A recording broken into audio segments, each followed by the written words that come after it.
Do do do, theme song. Do do do, I'm broke, so this is my theme song. Do do do, just imagine this is an awesome theme song. Do do, theme song. Left of the box.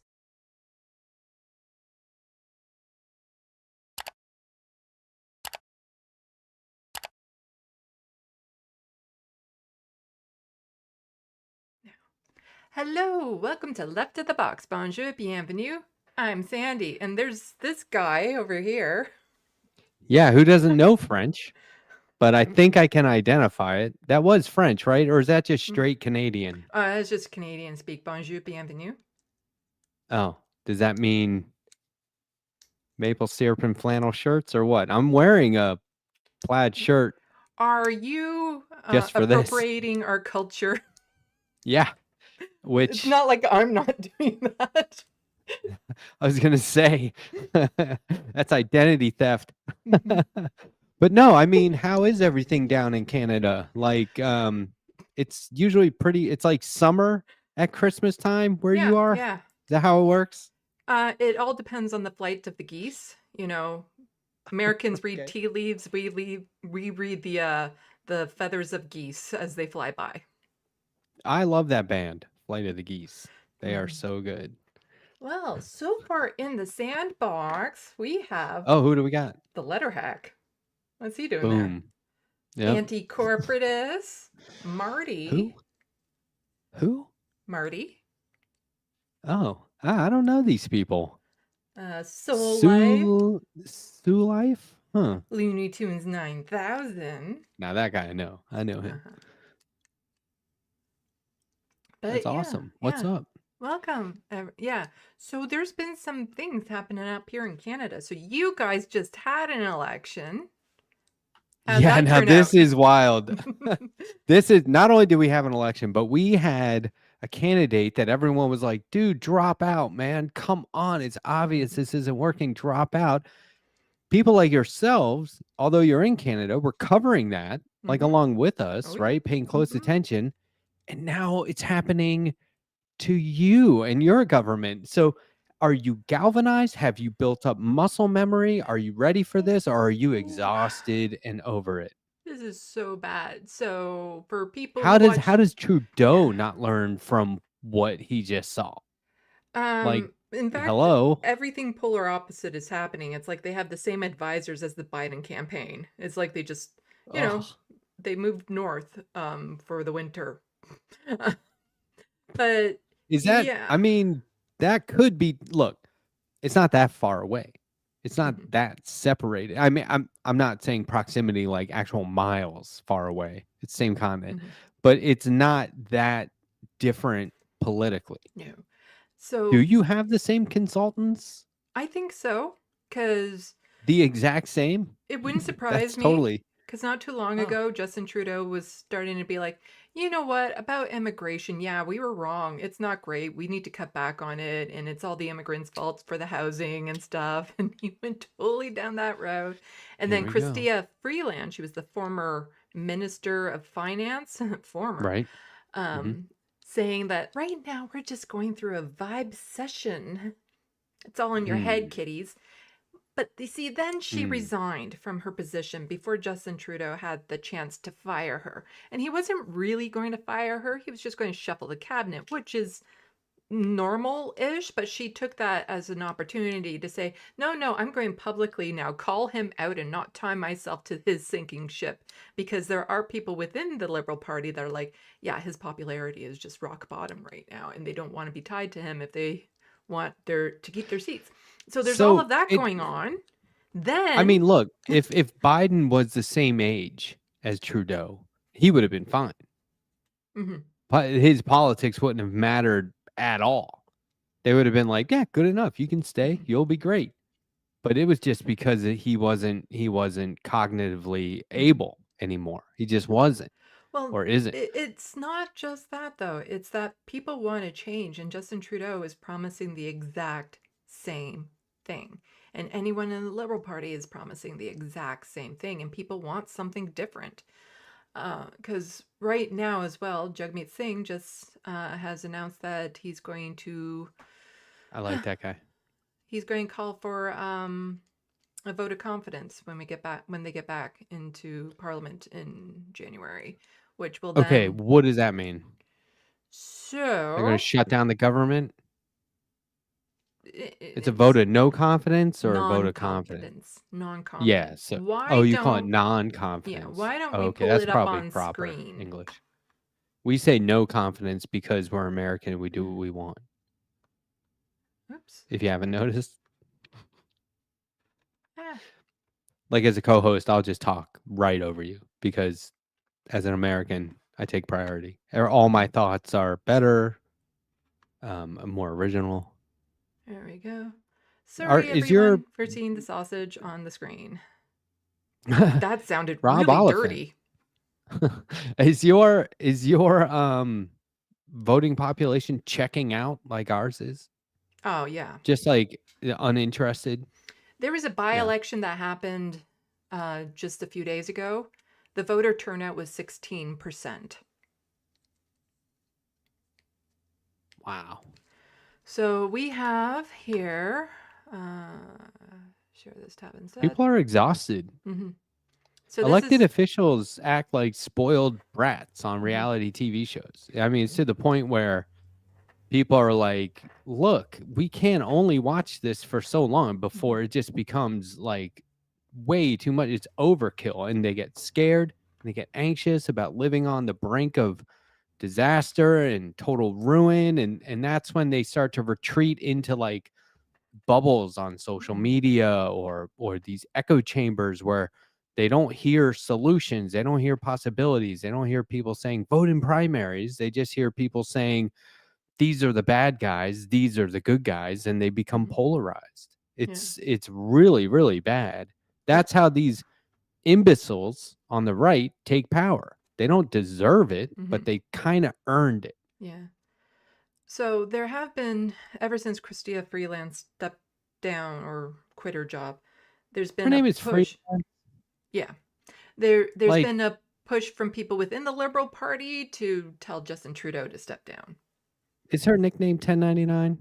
No. That's a U.S. tax joke. I don't know if you would get that. No, I don't. Not at all. Contract people have to fill out a 1099. That's pretty good. And if she's freelance, that was a good joke, by the way. Oh, just so you know. I'm sure all the in Americans America. watching the screen right now are just like pissing their pants laughing. Yeah. No, they get it.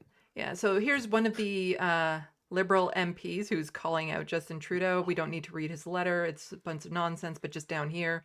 I consider Justin Trudeau to be a friend. We elected together in the small class of 2008. I have witnessed firsthand, blah, blah, blah, blah.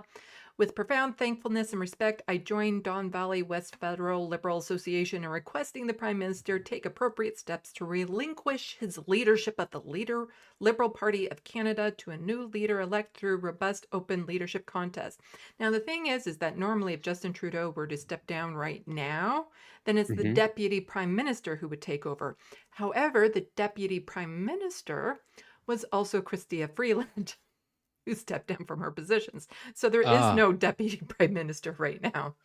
So this would... Her name is not on screen, is it? No. It's spelled Freelance. No, land. Freelance? Land.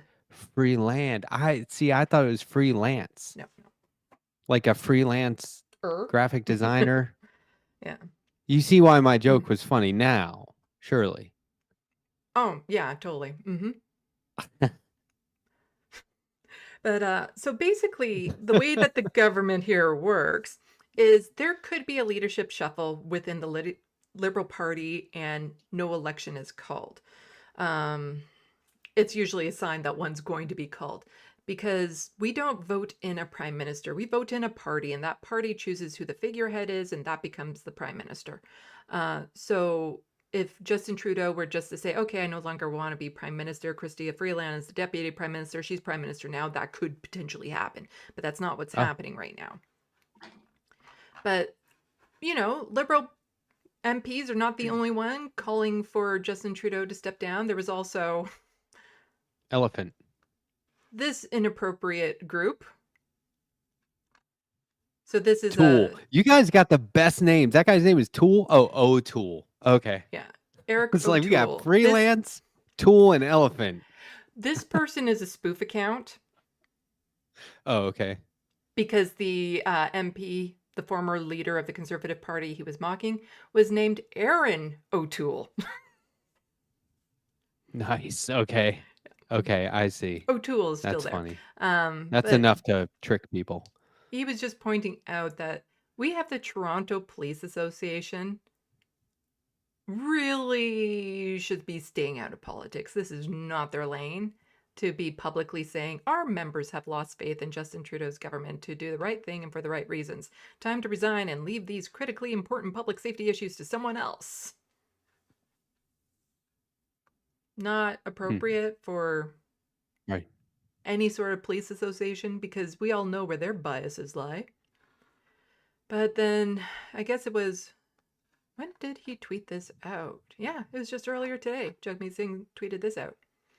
Justin Trudeau failed in the biggest job as a prime minister, has to work for people, not the powerful. The NDP will vote to bring this government down and give Canadians a chance to vote for a government who will work for them. What does NDP stand for? New Democrat Party. New Democrat Party? Mm-hmm. Is there an ODP? Not really. No. There's not like there's a no small OG caucus NDP. of people saying we're the old Democratic Party. There's no OG NDP. How long has the NDP been around? Not that long. I think the 60s. Oh, so they're genuinely new. Yeah. Since when? The 60s? I think so. That's pretty old. Not politically, we need some newness. Come on. Do you know what would be funny if they had the new NDP? Do you want? And then people are like, the new? Yeah. Do you Democrat, know the new NDP? Do you know which party is the longest running party in Canada? The Canadian Party. Mm-mm. Hold on. Are you Googling it? They are. It's the NDP. So it'd be the Liberals. No. No. What? It's actually the Communist Party. Oh, cool, man. So how are they doing? Why are we talking about those comrades? They haven't won a seat in God knows how long, but they are the oldest running official party in this country. Oh, that's epic. I didn't know Canada had such a communist legacy. Well, we have the Communist Party, but then we also have the Marxist-Leninist Party, and they get mad if you confuse them. Is it okay if I don't know the difference? There's not really a difference. Well, that's this whole don't run or don't do it unless you can win is bullshit. Yeah. I mean, are we swearing on here tonight? Yeah. I'm gonna put together a compilation. You have to use Canadian cuss words. Oh. You smelly toque. Smelly knit cap. Is that knit is that cap? not, yeah, sure. Like what? Usty Depanek.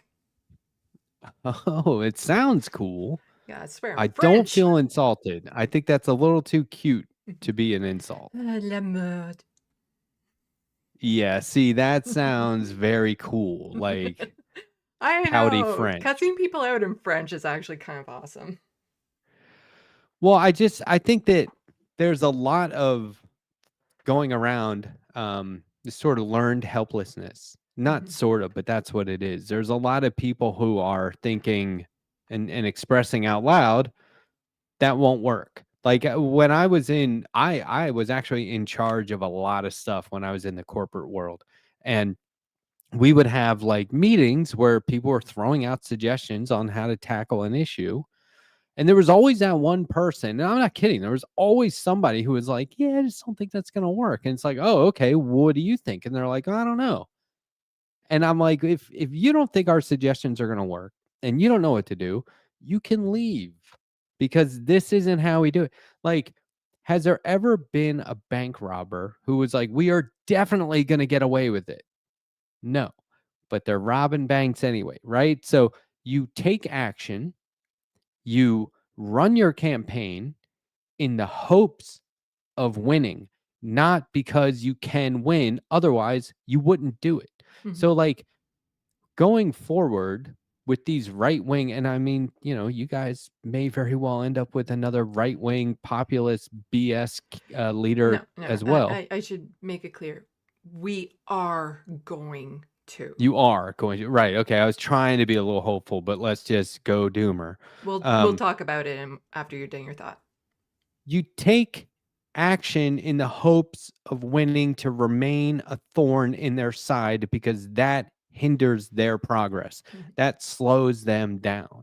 There's all kinds of ways to protest, and there's ways that people are advising you don't protest going forward because it's very violent. You could get hurt. You could incur medical debt, especially in the US, like in a bad way, just because you were doing what you thought was right. So there's all kinds of new ways to do it. And people are exploring ways to, you keep hearing people say, organize. But like, I mean, I'll just tell you, I was watching a very popular group show last night, panel show, and there was one guy who kept saying, I don't think that's going to work these days. And they were trying, other hosts were like giving historical context for certain activisms and advocacies. And he was like, I don't think this is going to work this time. And I was going, well, okay, so don't do it. No, definitely do it. Do everything in the hopes that it will work. Learn from the past if it worked or not. Like, that's what I mean is people just, they end up in fight or flight. And that's why people are bailing on, like, ooh, I don't watch the news. Ooh, I don't watch politics anymore. I can't stand it. All they do is bicker. And so that's kind of like the flight. But when it comes to fight, they just go with the populace. They go with the person who makes them feel safe. Do you know what I mean? This is another reason why, like I was saying, people are in these social media groups where it's just kind of like a little bubble where they just keep hearing things that, like, I am a firm believer that the fossil fuel industry just they just pretend to be regular people on Facebook, starting up these groups and feeding talking points that they manufacture that are anti-climate change, but sound very climate friendly, right? Like, I don't have any like actual examples, but this is the kind of thing that keeps people suppressed and oppressed. This is the kind of thing that helps us do it to ourselves. And that is just running away. That's not actually being engaged, but it's a faux sense of engagement. So that's bad. The other bad thing is when we tell people, you have thousands of people watching your show and you actually say, I don't think that's going to work. Well, what do you think? I don't know. Okay. Can you at least pretend to have an idea? Can you at least like have some sort of, fantasy scenario for how we win? And maybe we work back from there to something more realistic. It's very weird. So I just think that there's a lot of, exhaustion out there and people are tired. Well, And I have, we could talk about, I have theories about how to remain Mhm. stable and how to, there's strength in numbers. Well, I feel with a lot of people, it's not the superhero movies, but there's like a superhero syndrome going on. And Bernie kind of fell into that where they're looking for one person to fix the system. Like they're looking Right. for the one thing that will just change everything. Whereas we do have to try everything and no one thing is going to work. It's the Right. accumulation of everything put together that will eventually work. And the thing is That's that why you have to work with people you might not necessarily be working with now. Like, I'm not a religious guy, but I would happily organize with churches because I'm not alone, because there's a lot of people in that church. There's at least 3 or more people in that church. You know what I'm saying? So now we have 4 of us or more. And they're already organized. They already know each other and how to get in touch with each other, and they show up once a week to meet. So, like, you see what I'm saying? Like, that's organizing to me. Although I don't go to church, I don't necessarily believe in it, but if they're doing it, I'll work with them if it means, and that's one manner of organizing locally. Because people keep saying you got to organize locally. What do you mean? Right? And it means it's not camaraderie, a cadre, right? You want to meet up with people, you want to have like-minded individuals, at least on some level. We can't let politics divide us. We live in this world of faith-based politics where it's more like a religion, where it's going to decide our ultimate mortal fate somehow, and it's not. It used to be your politics didn't define you at all. It was just, how do you think government should lift a finger?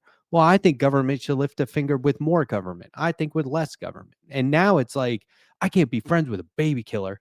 Whoa, I'm just looking for women to have the right to do whatever they want with their own bodies. You know what I mean? It's baby killer. Holy crap. So there's a lot of fear mongering that goes on at politics. We know this, but it has trickled all the way down to individual voters and citizens. And I think more often than not, it keeps people from participating, whether in democracy itself or organizing against, the establishment or the opposition, like fascists. Yeah. And I think a lot of people also feel like it doesn't matter, nothing ever changes and stuff. But the thing is that That's things the other have thing. changed. Yeah. Things have changed over time. Like, we're in a much better position now than we were 30 years ago. Of course, now it's backsliding. So now, maybe just 15 years ago or something. I don't know.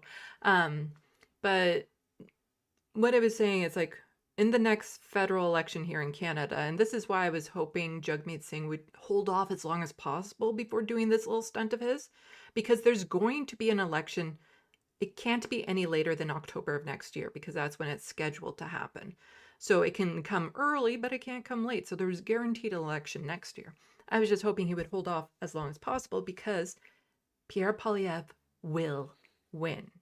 He's going to win with a big majority, probably the biggest majority we've ever seen. And right now, with the Liberal Party fractured the way it is, they don't have a strong leader coming out. And in order for them to have any sort of presence, they needed somebody to take over the leadership of the Liberal Party and convince everyone they were going to offer something new. Chrystia Freeland is not that person. The only people that like her or Justin Trudeau are people within the Liberal establishment already. People outside of politics can't stand either of them for very different reasons. And the same with the NDP. Unless there was a new leader brought in right now that could really help to energize the base, like talking Nikki Ashton, Leah Gazan, or Matthew Green, they don't stand a chance of winning. Plus, the thing that people get uncomfortable talking about with Jagmeet Singh is the racism factor. Because right now in Canada, there's a large increase in anti-India hate because of there was the report in that the India government was actually committing assassinations on Canadian territory and interfering with our politics, including the leadership race of the Conservative Party. And so then that has caused the anti-India hatred to just skyrocket. And for people to think that's not going to have an impact on the election, they're just being a little naive, because Canada is a freaking racist country. So yeah, I remember years ago, some old guy walked up to Singh and said, he whispered something to him, and it turns out he said, "Lose the beard and the turban." Yeah. And it was like, holy shit, dude, what did you say? Yeah. No, Canada is an extremely racist country. So with all that said, basically, Pierre Poilievre is going to get in. So does that mean that we just give up and say, nah? No, this means we have to get activated now, so that in day one, we have our protest shoes on and we are hitting the streets. We have the signs already made. Now, one thing that people can do right now that will really help is get involved with your riding associations for the Green Party and the NDP. Again, neither of them really stand a chance. Like with the NDP, I'm actually worried they're going to lose so many seats, they'll be lucky to have official party status at the end of this. We're looking at a Conservative majority and a Bloc Québécois opposition, official opposition, with the Liberals being decimated, but the NDP will be lucky to maintain party status. That doesn't mean, again, you give up. Get involved with the riding associations, because there you get to meet like-minded people. You get to meet people who are energized and active and want to do something, because that's where riding? You can... Like horseback riding? Electoral riding. Huh. Why do they call it riding? It's fun. Because you're on board? Yeah, I guess. It's fun. No, we don't call NDP, them districts. by the way. Yeah, we don't call it. NDP, by the Yeah, way, New Democratic yeah. Party, So just so get everyone knows. involved with your riding association. And the thing is Giddy up. that this is a bit of a problem where you do have to be a paying member. However, with the Oh, NDP, I know for sure, there's the options of like what tier membership you want, but there is an option if you don't have much money to click that option and pay what you can type thing in order to become a member. well, you don't get blood drive from healthcare costs, so you can afford it, right? Mhm. That's kind of the trade-off Well, there. a lot of people, it's here or there. So there are options to pay a lot less than the regular membership fees with the NDP, I know for sure. So, I'm not saying that everyone has to use it, just maybe if you're in financial dire straits to use it. Yeah, I But was looking for a way to get involved. And in mhm. South Carolina, where I am, there's nothing Well, the thing here. is that this is a great way to get involved because then you meet again like-minded people who are It's energizers. national. There's writing associations across the country. That's awesome. Yeah. Um, you meet people you can organize with. Writing associations usually have connections with other writing associations. And it's a fantastic way to organize with people who are already politically minded, um, have enthusiasm usually, want to get involved with change and stuff. So it's not the chances of the candidate winning in this upcoming election with the NDP, it's going to be really slim unless they're a popular incumbent.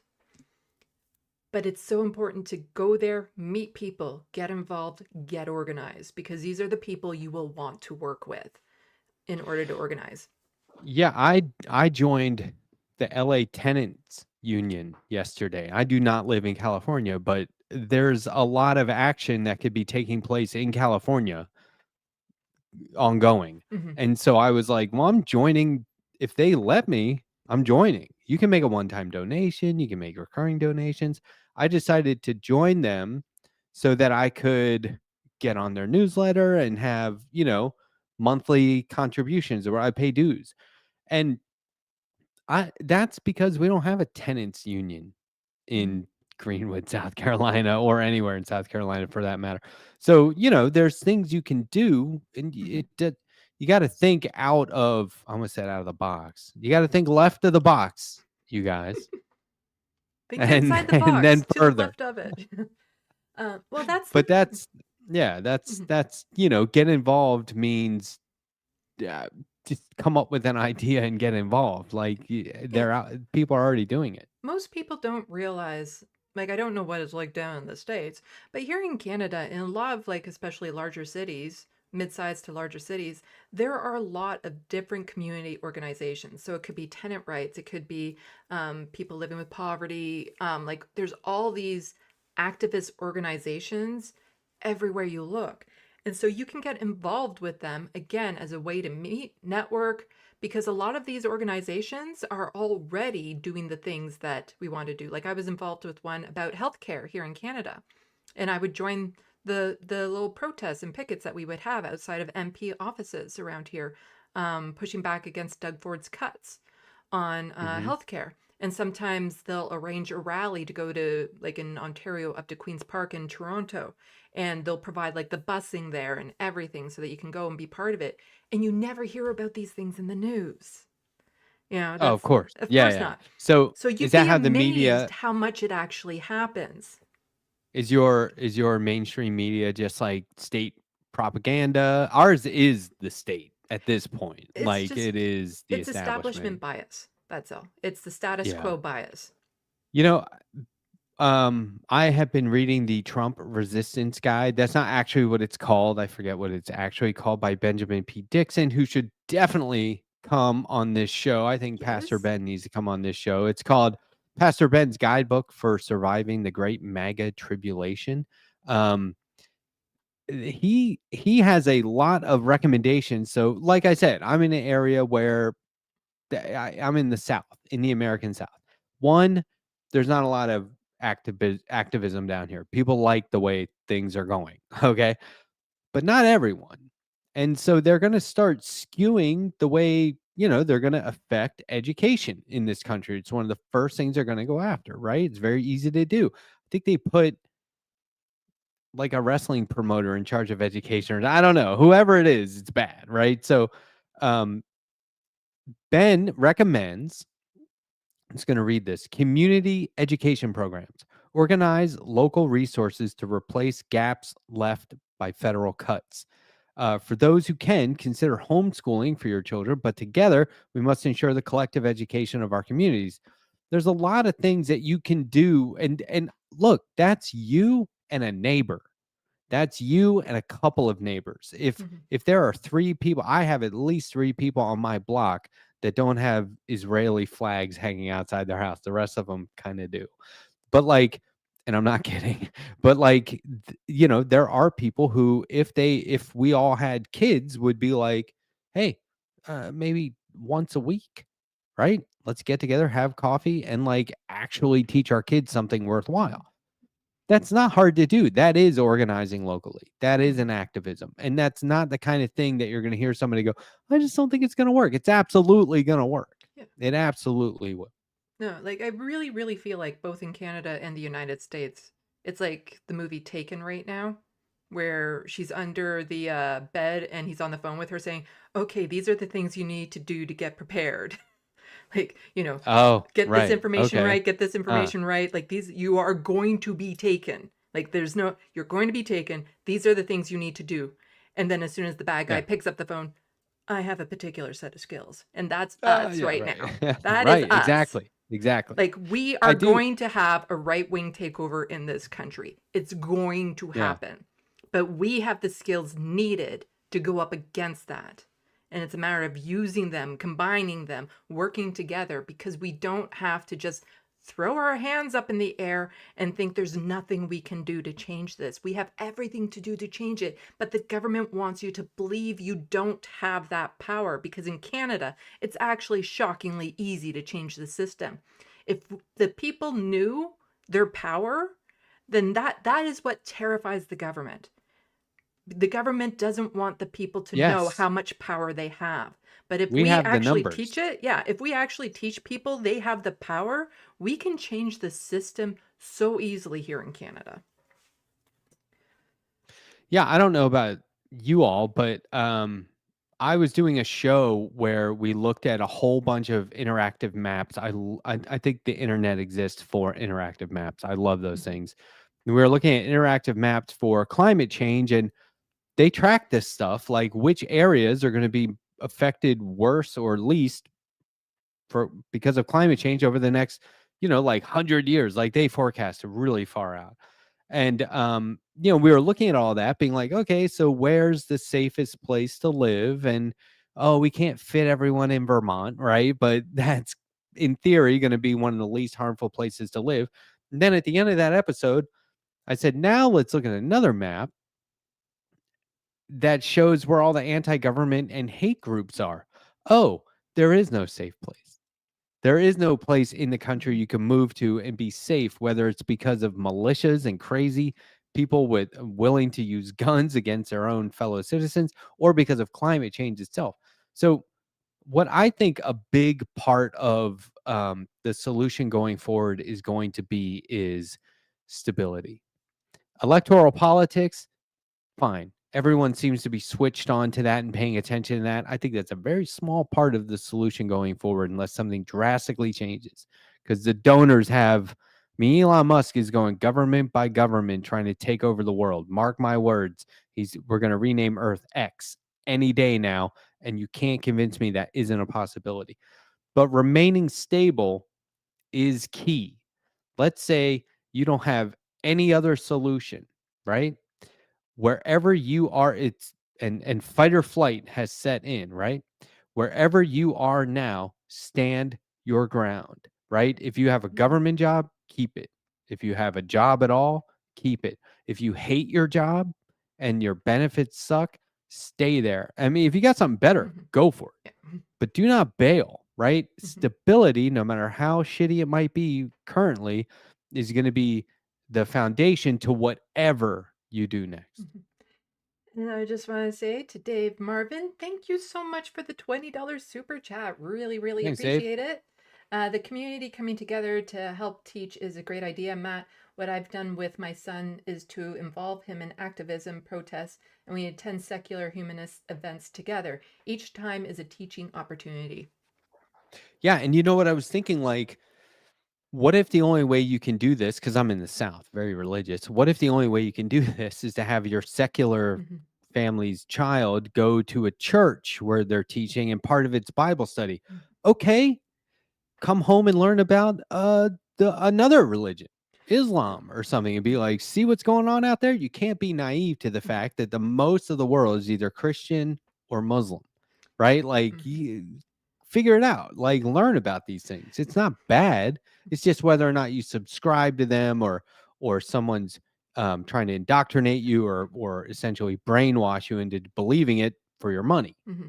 Well, I do find it interesting. Again, in this country, we have the same problem with Zionism as you guys have down in the States and whatnot.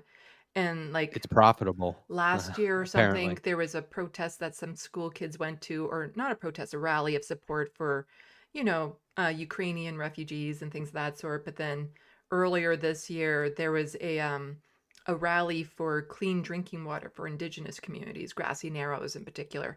They've had I believe it's copper contamination of the water for the past like lifetime. Um, Mm. and so some of the school kids went to that as well. And then while they were there, it also broke into a Free Palestine um, rally because there's a lot of crossover with those two groups in particular. And so there were people there also wearing keffiyehs and saying Free Palestine, along with indigenous peoples trying to fight for clean water and stuff like that. And the way the public and the school board reacted to, like, how dare you try to get students involved in politics and protests and stuff, and students should be, how dare you? And it's like, no, actually, you should be getting students involved and understanding what protests are, what politics are, and things of that sort. You shouldn't be forcing students to go to different things, but I think it is an important learning tool to actually be involved with this sort of thing at a Oh young yeah. age. Yeah, there's comic books on I used to help create teachers guides so they could use a comic book in the classroom, and then the teacher's guide would be like, here's how you turn it into a lesson, Mhm. right? And we would basically say, this is all you need to know to teach your kids through this graphic novel. And we would put them out there about protesting and activism and the civil rights, and the lesson, people would be like, so what's the lesson? And we're like, teach them how to make protest signs. Right? That's fun. That's Mhm. crafty. Why just do it, right? And I mean, you know, younger and younger people are showing up in the street. Let me ask you this. If you protest here, you get your ass kicked. How is it there? Yeah. How is it the same in Canada? Are they getting protesters getting bum rushed by cops in riot gear? It's not as bad, but it does happen. Depending on the type of protest you are. So if you're pro-Palestinian, if you're living with poverty and encampment and stuff, the police can get quite violent. And there's tons of footage on it. I've covered it on my channel plenty of times. But if you're the Freedom Convoy or a pro-Zionist group, the cops won't touch you. Um, Did you see the cops? I think it was in New York City, were breaking the Amazon picket line. yeah. Like, that's not even legal. See what I mean? They're gonna do whatever the hell they want. Well, Like, we cannot just lay down. I just showed you the tweet from the police Yeah, association saying, "Oh yeah, Justin yeah. Trudeau should totally step down because they're all a bunch of right-wing supporter backers." Like there were so many sympathizers to the Freedom Convoy that were police officers because like all of the people that they have their weekend barbecues with are at those protests. So they're not going to hold It anyone accountable. it was the reason I forgot that tweet is because it was Canadian, and I Hmm. immediately just Yeah. let that go. Yeah, of course. It Of just course. right over my head. I was Of like, it course. doesn't matter. No. Of course. Where the threat is, I'm embedded Hmm. in the most threatening thing in the world Hmm. right now. Right? Am I Yeah. wrong about that? I mean, Russia, I guess, is pretty bad, but we like them. Yeah. Yeah. Scary. Um, but yeah, earlier, my last stream or something, I was pointing out how there was a shutdown, pro-Palestinian Jews Against Genocide in Ottawa. That's the capital up here in Canada. They were shutting down a Yeah, parliament that's building. like And That's central yeah, Canada, right? yeah, and 14 people got arrested in it for basically doing nothing. Whereas there was like a pro-Zionism rally with 10,000 people and nobody got arrested. So they're saying that's how unruly the pro-Palestinian people were. But literally, if you look at the footage, it's just the pro-Palestinian people Right. singing songs and sitting. We had pro-Palestinian protests going on, and counter protesters, Zionists, would show up. TYT's very own Ben Gleep was one of them at one point. They would show up, and the cops would just be like, whatever. They could do whatever they want and get away with whatever they want. It's like during the Black Lives Matters protest a few years back, the cops were on cell phone video of like Proud Boys going, "We're here to help you," and they're like, "Thanks, man. Well, recently, Thanks. You're the cops." yeah, like recently, a woman who, a Zionist who went to one of these pro-Palestinian protests, went there and she ripped the hijab off of a woman. So that's assault, and she was charged, but then all charges were dropped against this woman because, oh, well, she felt threatened because they were saying from the river to the sea, which, could be genocidal language. So she felt threatened and then assaulted this woman because she felt threatened. So we can't charge her. Wow, probable cause. That's ridiculous. What about like in the case that that Trump is threatening to use the military to do mass deportations. Have you heard anything like that from the right wing in Canada? I'm sure they would like to, but it's not in the mainstream right now. Like there's just a push against allowing more immigrants and there is talk of maybe deporting people and stuff of that sort, but not to the extent that the military would get involved.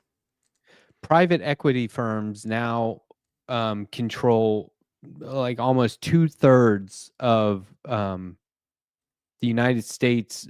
I think there's like 90 federally designated immigration detention facilities, 90 of them, and Wall Street owns 2/3 of them.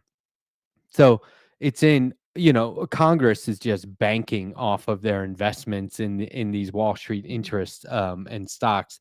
And that they're totally fine with these detention centers. But the reason there are so many detention centers, or one reason, is because there are no immigration judges. There's a real lack, and there's these gaps in the judicial process that are being exploited for money.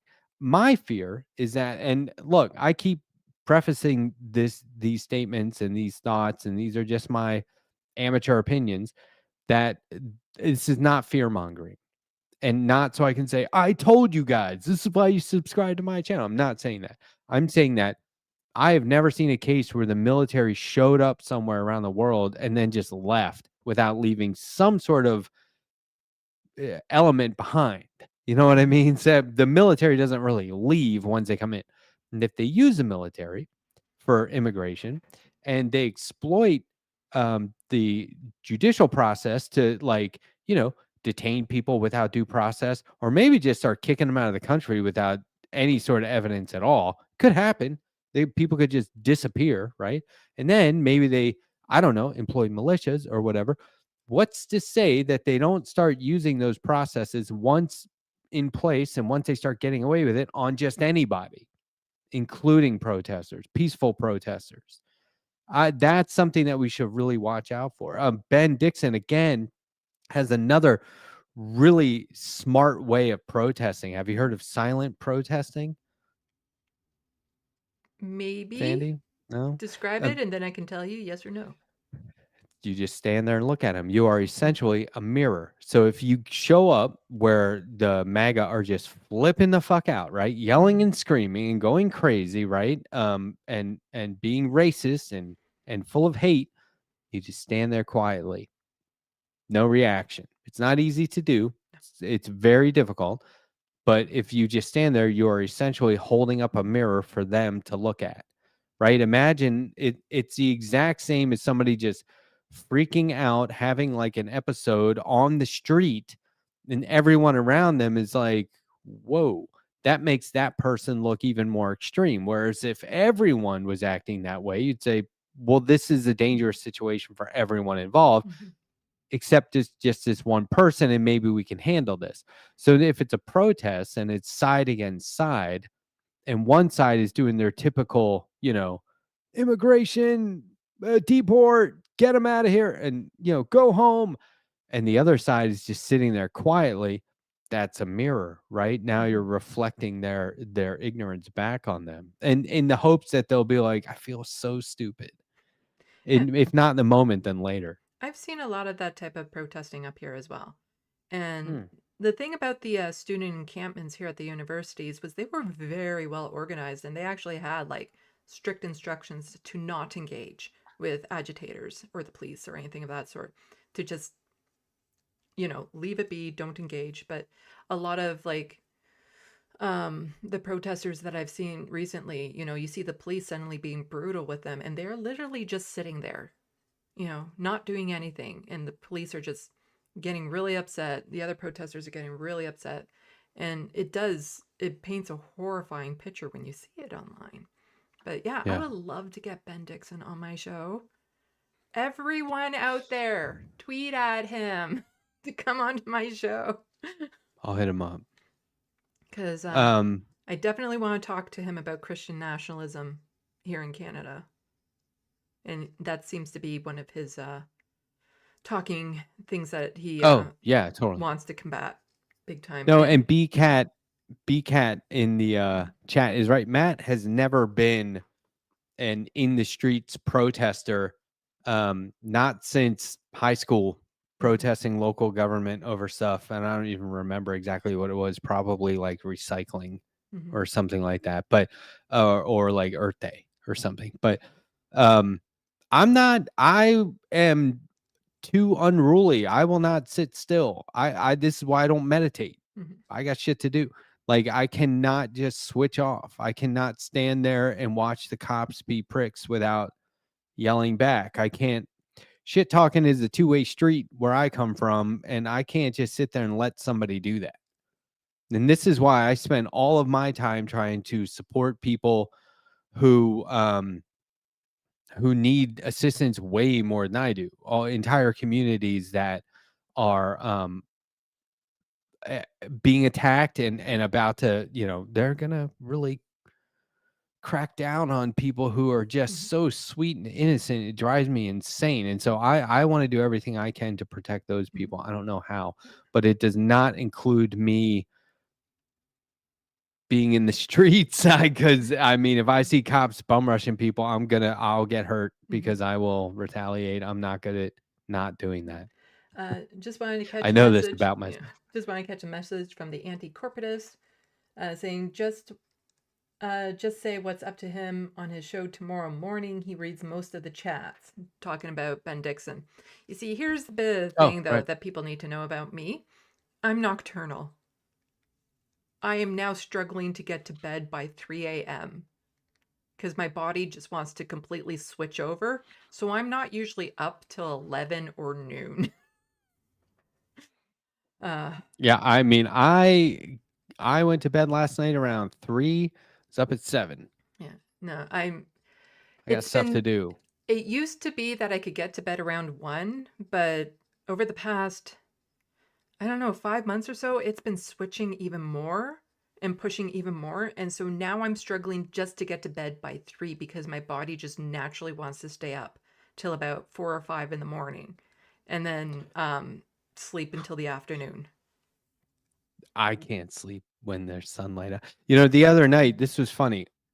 Ben Dixon talks about, let's talk shit about Ben Dixon. He talks about not having his phone. He's like, I don't know where my phone is. I put it down 2 years ago. I don't use it. And the other night, he was trying to get a hold of me on his show, and he's like, maybe I should just call him. And at that moment, Mondale Robinson was calling me. And instead, he's like, I'm calling him right now. And they were all trying to get a hold of me. And I was like, so Ben, do you have a phone or not? Because that is just like the perfect thing to say on air. I don't use my phone. And then everyone's like, oh, don't bother him. And he's like, that worked. But he does use his phone. Those guys are funny. I don't know if you know this clickbaity political thirst trap is back on air. I don't know if you watch those guys. Clickbaity. I've seen it a couple It's times. yeah, they look, Mm-hmm. those fellas were not doing their show, right? It had been a while.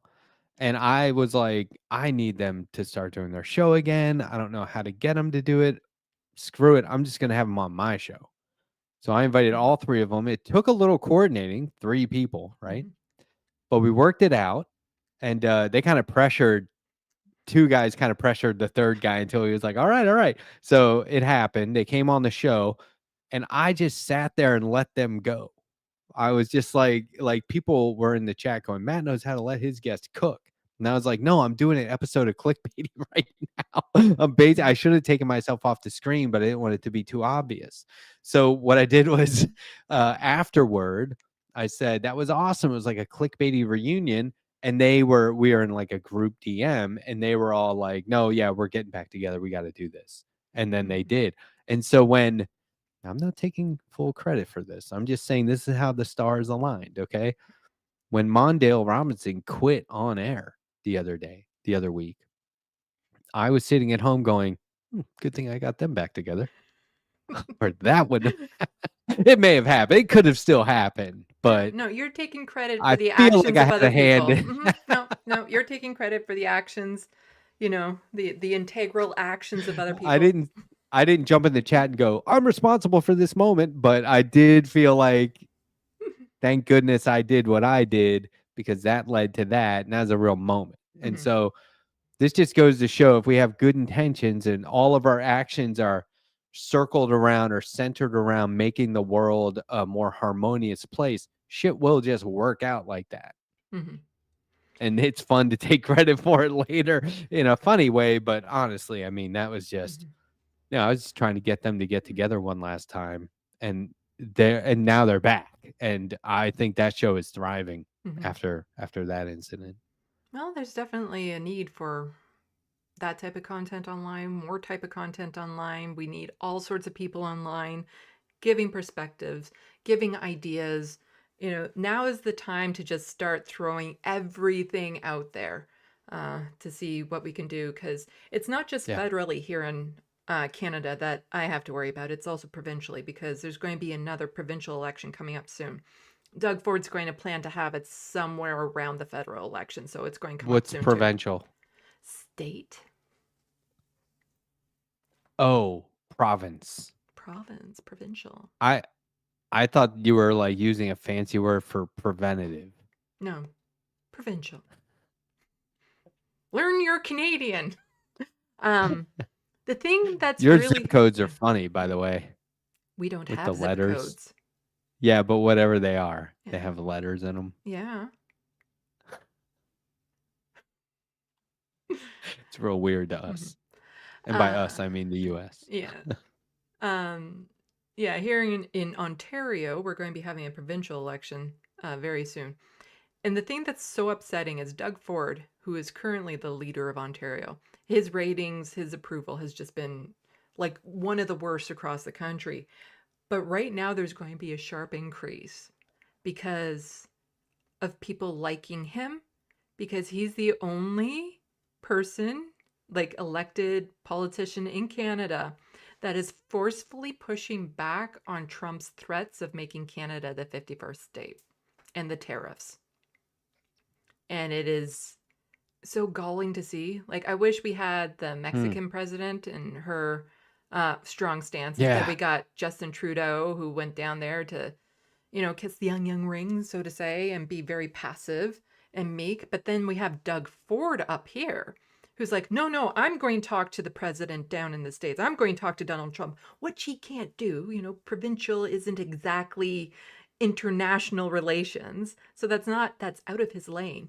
But he's also saying that, well, if Trump imposes these tariffs, he's going to shut off the energy to 125 million, or like a million people or so. Like, he's actually going to shut off energy supplies to the states and things of that sort. And the thing is that a lot of Canadians don't take what Donald Trump is saying about Canada becoming the 51st state as that much of a joke. there is that implied threat I think a lot of Canadians are feeling. And Look, silver lining. to suddenly have We Doug could make the Ford, best of that. to suddenly have Doug Ford be the only one who is like being forceful about it. There's a lot of Canadians that are like, well, I don't like him on everything else, but opportunistic. He's being an opportunist, like right? the thing that just drives me crazy about it is, yeah, sure, he gets all involved with this and his approval rating will shut up. Well, people just totally ignored the legislation and the policies he's put through that has literally led to the deaths of thousands of people in this province. But look, you're honestly going to tell me, I mean, that is serious, but you're honestly going to tell me you don't want to be an American? Come on. God, no. I bet there's more Canadians that would be like, yeah, Americans cool than there are Americans saying they want to be Canadians or Well, Canadites. it depends. It depends if you throw in the health care that Canadians get. No. Okay, there are sacrifices to being an American, but your cool factor goes up. It just not really automatically goes up. How would you know? Because I know a lot of Americans. They're pretty cool, aren't they? Mid. No, I'm saying, how would a Canadian know? You're mid. I'm just kidding. You're mid. I mean, I'm by definition very mid. Just want to say again, thank you so much, Dave Marvin, yet again for another super chat, $10 super chat. Clickbaity is good. I found it because of your show, Matt. Just found Sandy too. I love all the progressive content. All of you, please take TYT viewers. See, those are American bucks, right? Mm-hmm. When the super chat comes from Dave, that's USD. Yeah, it will actually tell me if it's in Canadian dollars. So that's better than Dave, Canadian, you don't right? know it, but you're actually giving me more than $10.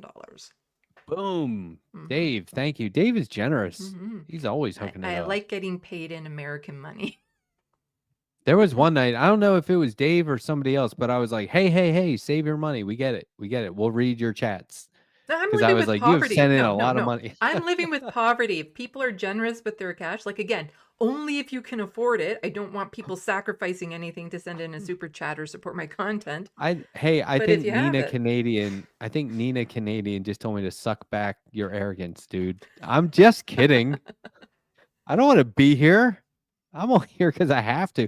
I'm an American by default. It's not like it's a choice. Yeah.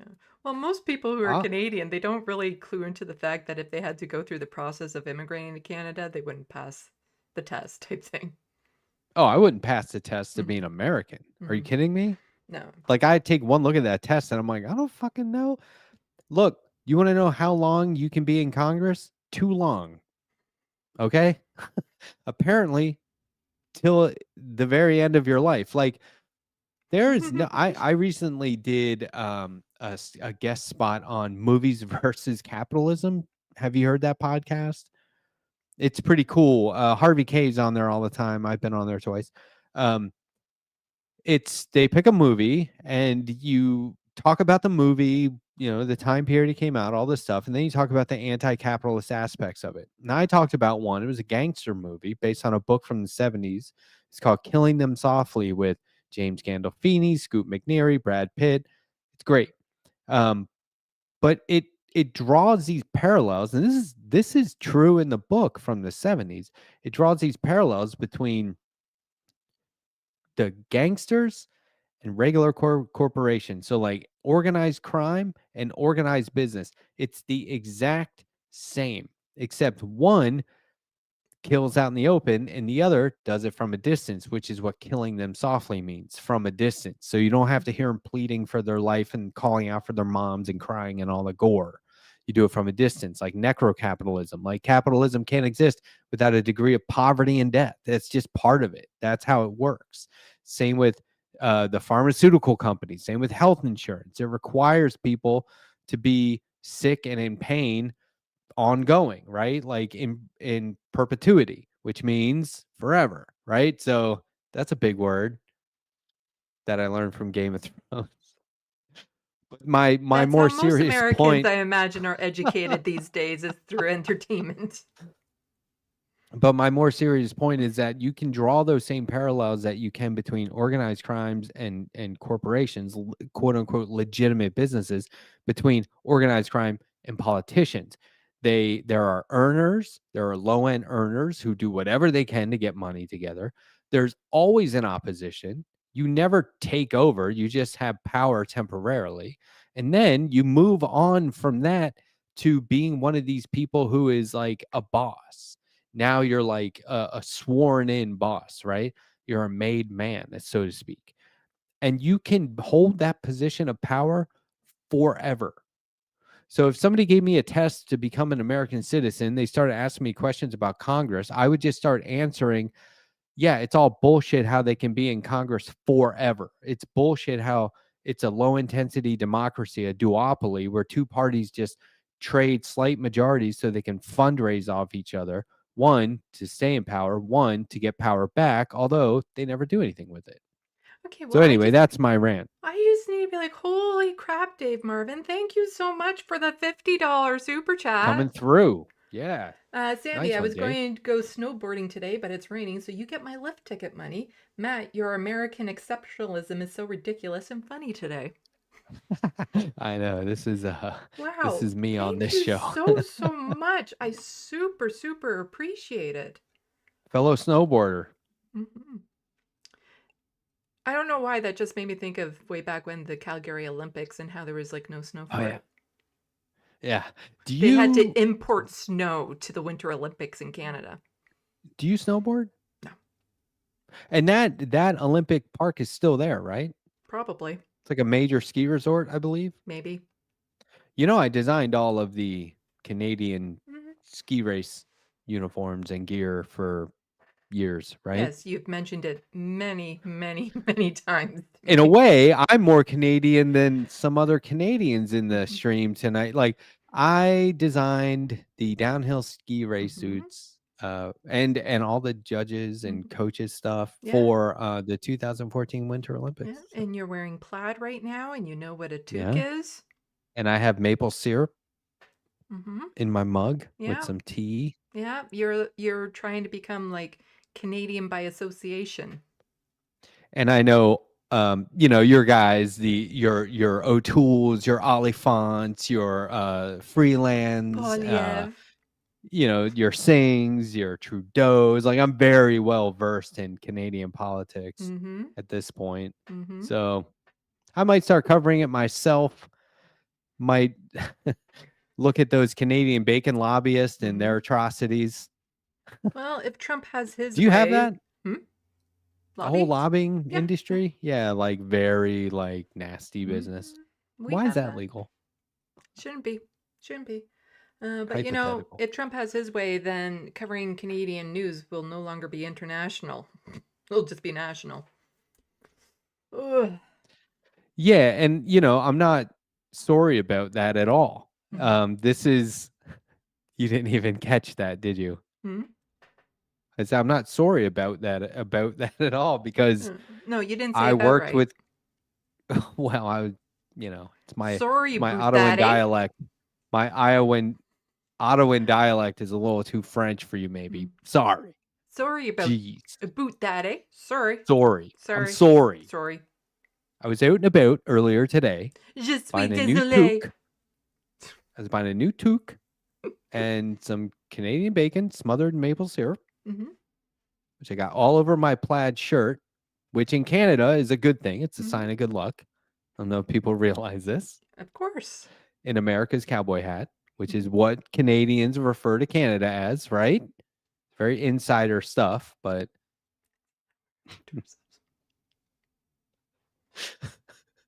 I couldn't show you Canada on this globe behind me. No idea. But I used to think the capital was Southern Canada. Apparently not. No. And it's definitely not Ontario. It's the other O. It's the other O province. I used to have so much fun back when I was working for Rebel HQ, making fun of the American audience's lack of knowledge of Canada, and like this multi-layered sense of humor I would have that, Americans would find some things funny, but then Canadians watching would be like, oh my God. Because I remember one time in one of my videos, I was talking about new legislation that was trying to be put through in Ontario, and I was like, oh, sorry, for those Americans who don't know, Ontario is a place right next to Toronto. And some people in the comments were like, ha ha, you got me. You know, chances are Ontario and Toronto aren't even close together. And the I Canadians wouldn't were know. like, I know a lot of movies are filmed there and passed off for oh, the yeah. United States. It must be affordable. Is that why? Toronto is not that affordable. It's affordable, like, Oh, it they must means. just make it affordable for movies to Yeah, do it there, there'd though, be, I think, there's taxes-wise. subsidies and stuff for filmmaking Yeah. and stuff, but it's not affordable to live there. Do you have Canadian films? Yes. Like what? What's a good banger Canadian? Have they won any Oscars? I Would it be imagine. considered a foreign film? I imagine. There's What's Canadian a good bacon. Canadian? I love that film, by the way. But Um, what's like a good, like recent Canadian film? recent? Would yeah? Would anybody even know? What kind of Canadian actors do you have that haven't already come to the U.S.? Because there's a whole bunch of people in U.S. Um, movies that are most Canadian. successful actors will go to the US and then just come back here to do independent films every now and then because Nice, that's where the money is. cool. That's where the money is. But I know I've seen some. I just can't remember them off the top of my head. I was Recently. watching. There was like, the show Cops. Mm-hmm. There was a Cops for Canada. I forget what it was, and I'm not kidding. So you The just see cops them were in the snowbanks, but there's tires spinning out, chasing each other. no, they was very urban, but they were super friendly. I was like, this is comical how nice the cops are. And this Well, was a while ago. the thing But is it's all fake. all they did was pick people up for being shit-faced. Like completely hammered. And that was it. It was like, hey, buddy, you can't walk. We're gonna have to take you in for the night. Yeah. Well, It was one of those after another. the thing is that I hate that Canada does that, like that projection to the outside world of being like the friendly northern neighbors and stuff, because that's not how cops actually are in this country. Right. Um, it's all performative for the cameras when it comes to something like that. And, it's frustrating when Americans will make segments about like, oh, look at how polite even, the Canadian Karens are and stuff like that. And it's like, you guys are missing the point because, you're saying like, oh, they're so polite, picking up these people who are shit-faced and all that sort of stuff. Well, let me tell you about Starlight Tours. Like, it's just. Hold on. I'm Googling 2014 Canadian ski race suit. Because you don't want to put it on screen, do you? I can. There might not be any good pictures. Sorry, it's too last minute. So what happened was, I'm So going now back you to just want to talking make it about back about my, yourself again. Okay, yeah, got it. yeah. So I had the idea to take the leaf, the Canadian maple leaf, and make it real big until the points on the leaf were design lines in the graphics. And they loved that. And so after I left and didn't have the gig anymore, they kept doing that. So if anybody ever sees that, that's me. Dave Marvin, yet again. Oh my gosh. Oh my gosh. Moneybags. Matt, Canada Heavy supports the arts. A previous Canadian Girlfriend. GF. Yeah, that makes sense. Girlfriend. All the women up here have American boyfriends. Of mine was actually paid by the government to tour the UK and perform music. She's in Nashville now. Ah. Paid by the government to tour and perform? Wow. There's certain arts councils and things here in Canada, and then you also have to be a part of oh my gosh, I'm totally blanking on it right now. If I moved to CanCon. Canada, That's it. CanCon. if I moved to Canada, how long before they kick me out and say, "Hey man, time's up"? Can you just live there? Well, you have to immigrate here too, but there's lots of people that overstay their visas as well. That's what I mean. Like at some point, they're going to be like, "Dude, you got to go." Well, it'd be difficult because you wouldn't be able to get health care. I'm a pro at living without health care. Yeah. I'll be fine. It'd be the same as people overstaying their visas in the States. Like, as long as you can get away with it, people do. In fact, the biggest scourge of the United States are Canadians overstaying their visas. That's the Oh, largest number of no, you can stay undocumented here. people. The We largest see, number of undocumented people in the United States. see, I don't give a crap. I Mm-hmm. want people to come here and just stay. Mm-hmm. Who cares? Look, it's like they say, people will get mad, right? Just wait for one person in America to be like, all these people come here and they just stay. And I'm like, and it affects you how? Give me an example. And there isn't one. And they're like, they're taking our jobs. Which ones? What are you talking about? I don't understand. Employment's up. What do you mean? And they'll say it like even when they're, Republican presidents in power. Mm-hmm. It doesn't, nobody cares. Mm-hmm. And sometimes conservatives go, just give them a pathway to citizenship. They have one. Make it easier because you don't want to do those jobs that they do. This is what I was telling. I had an immigration lawyer on the show recently, Ronald Reagan. Did you know I have Ronald Reagan on the show? Yes. Majority Report Mm-hmm. legend. Okay, of course, Yeah, you're a you big called fan of the into the show. You Majority watch the show. Report. That's the only way I know is you mentioned it on the Majority Report. Oh, you're a fan of that show. I was talking about my own, but okay, that's fair. So, I was saying, and this is something I can't repeat enough. I feel like personally, I was falling into this trap, not trap, but this repetition where I was essentially dehumanizing people by referring to them as a policy issue, like a community. Like, we got to fight for trans rights. We got to fight for, this policy or that policy. And it's like, well, these are human beings. These are human rights. That's how we have Mm-hmm. to look at it.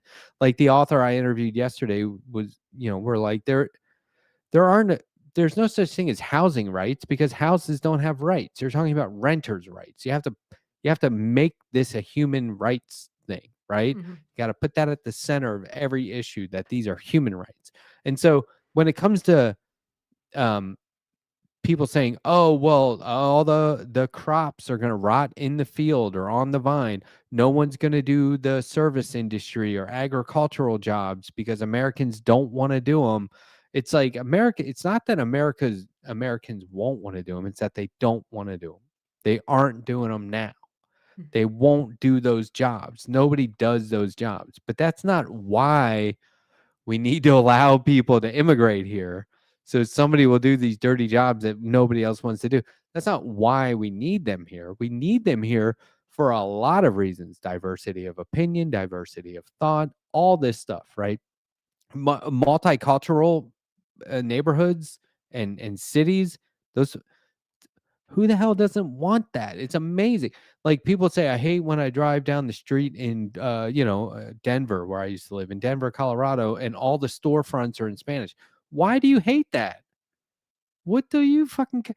What should they all be in English? It makes no sense. They're afraid of something. I don't know what Mm-hmm. they're afraid of. But when we start to dehumanize people by saying like they are service industry workers, that's incorrect.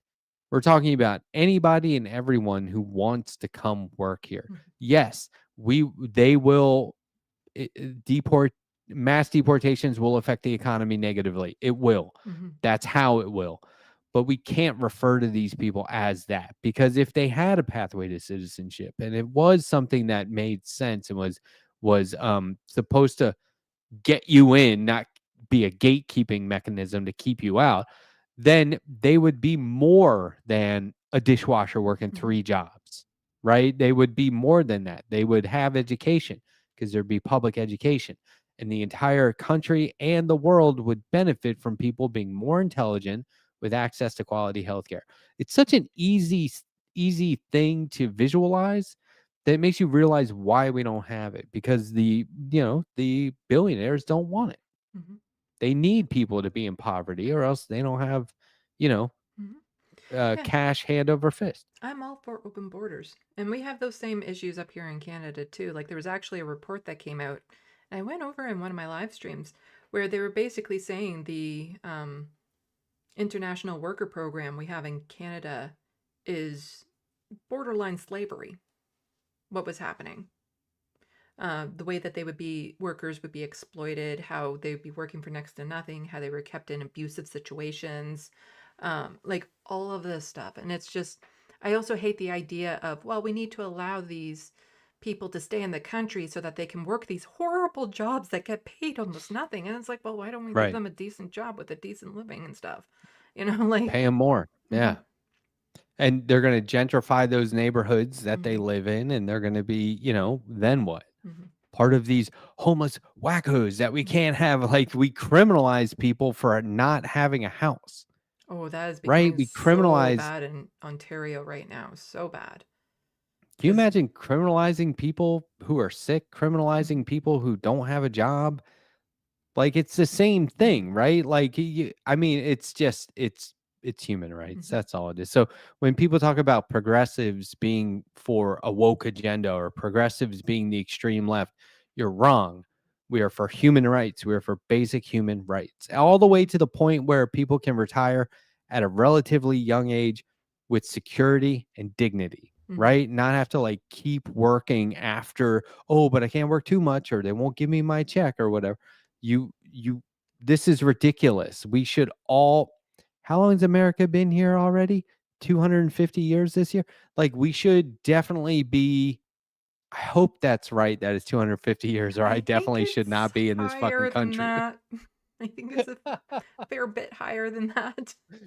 But my point is that we should be, we should all be wealthy. Like, you look at that Star Trek Utopia.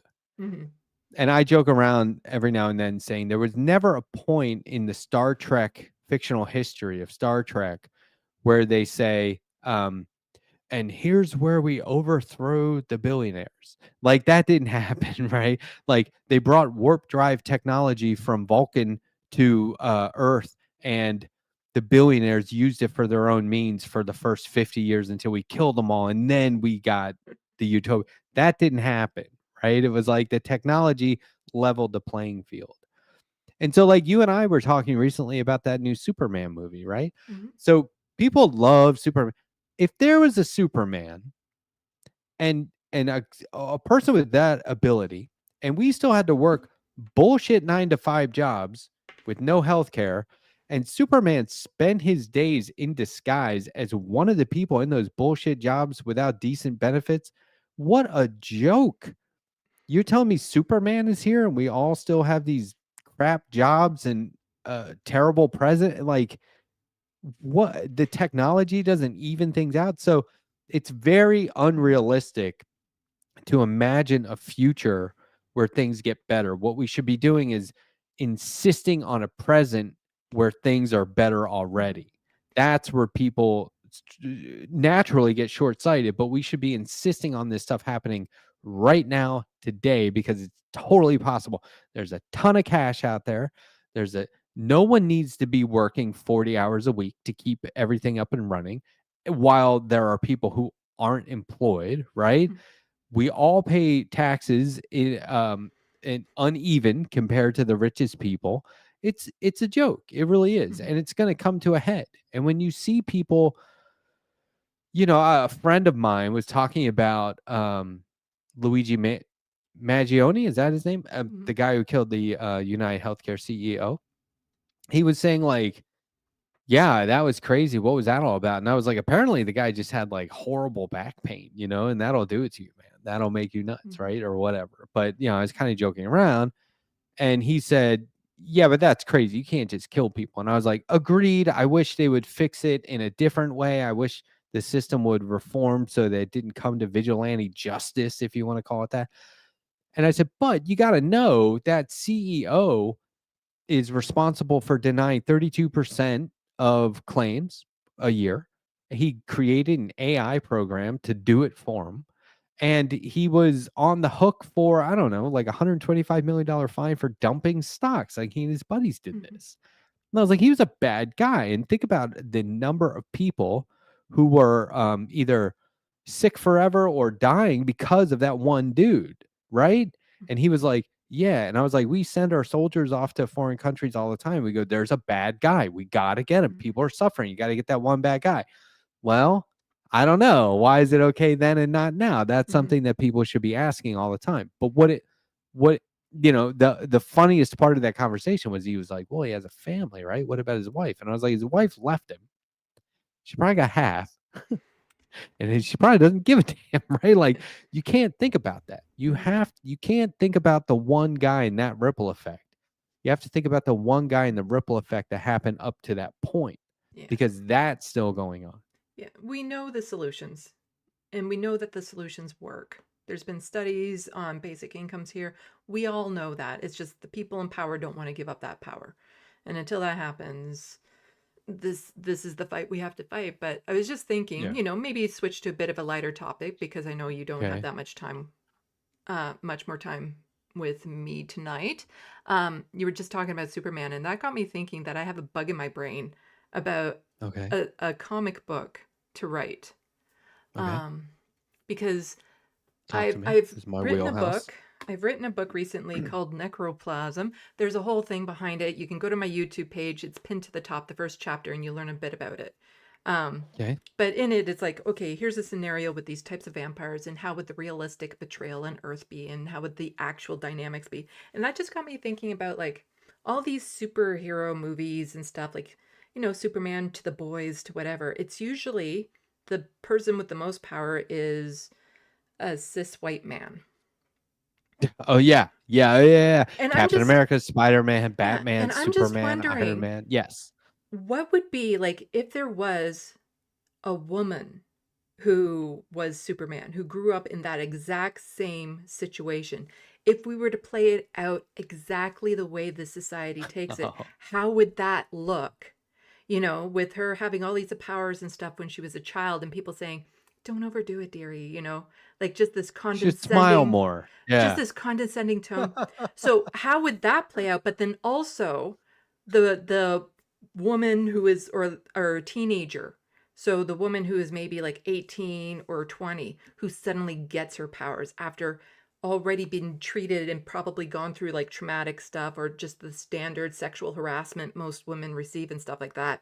And if suddenly she got all these superpowers, how would she actually act in this society once you got them? And I'm dying to play out those scenarios in my brain where it's like, honest to God, how would a woman actually take on these powers and use them?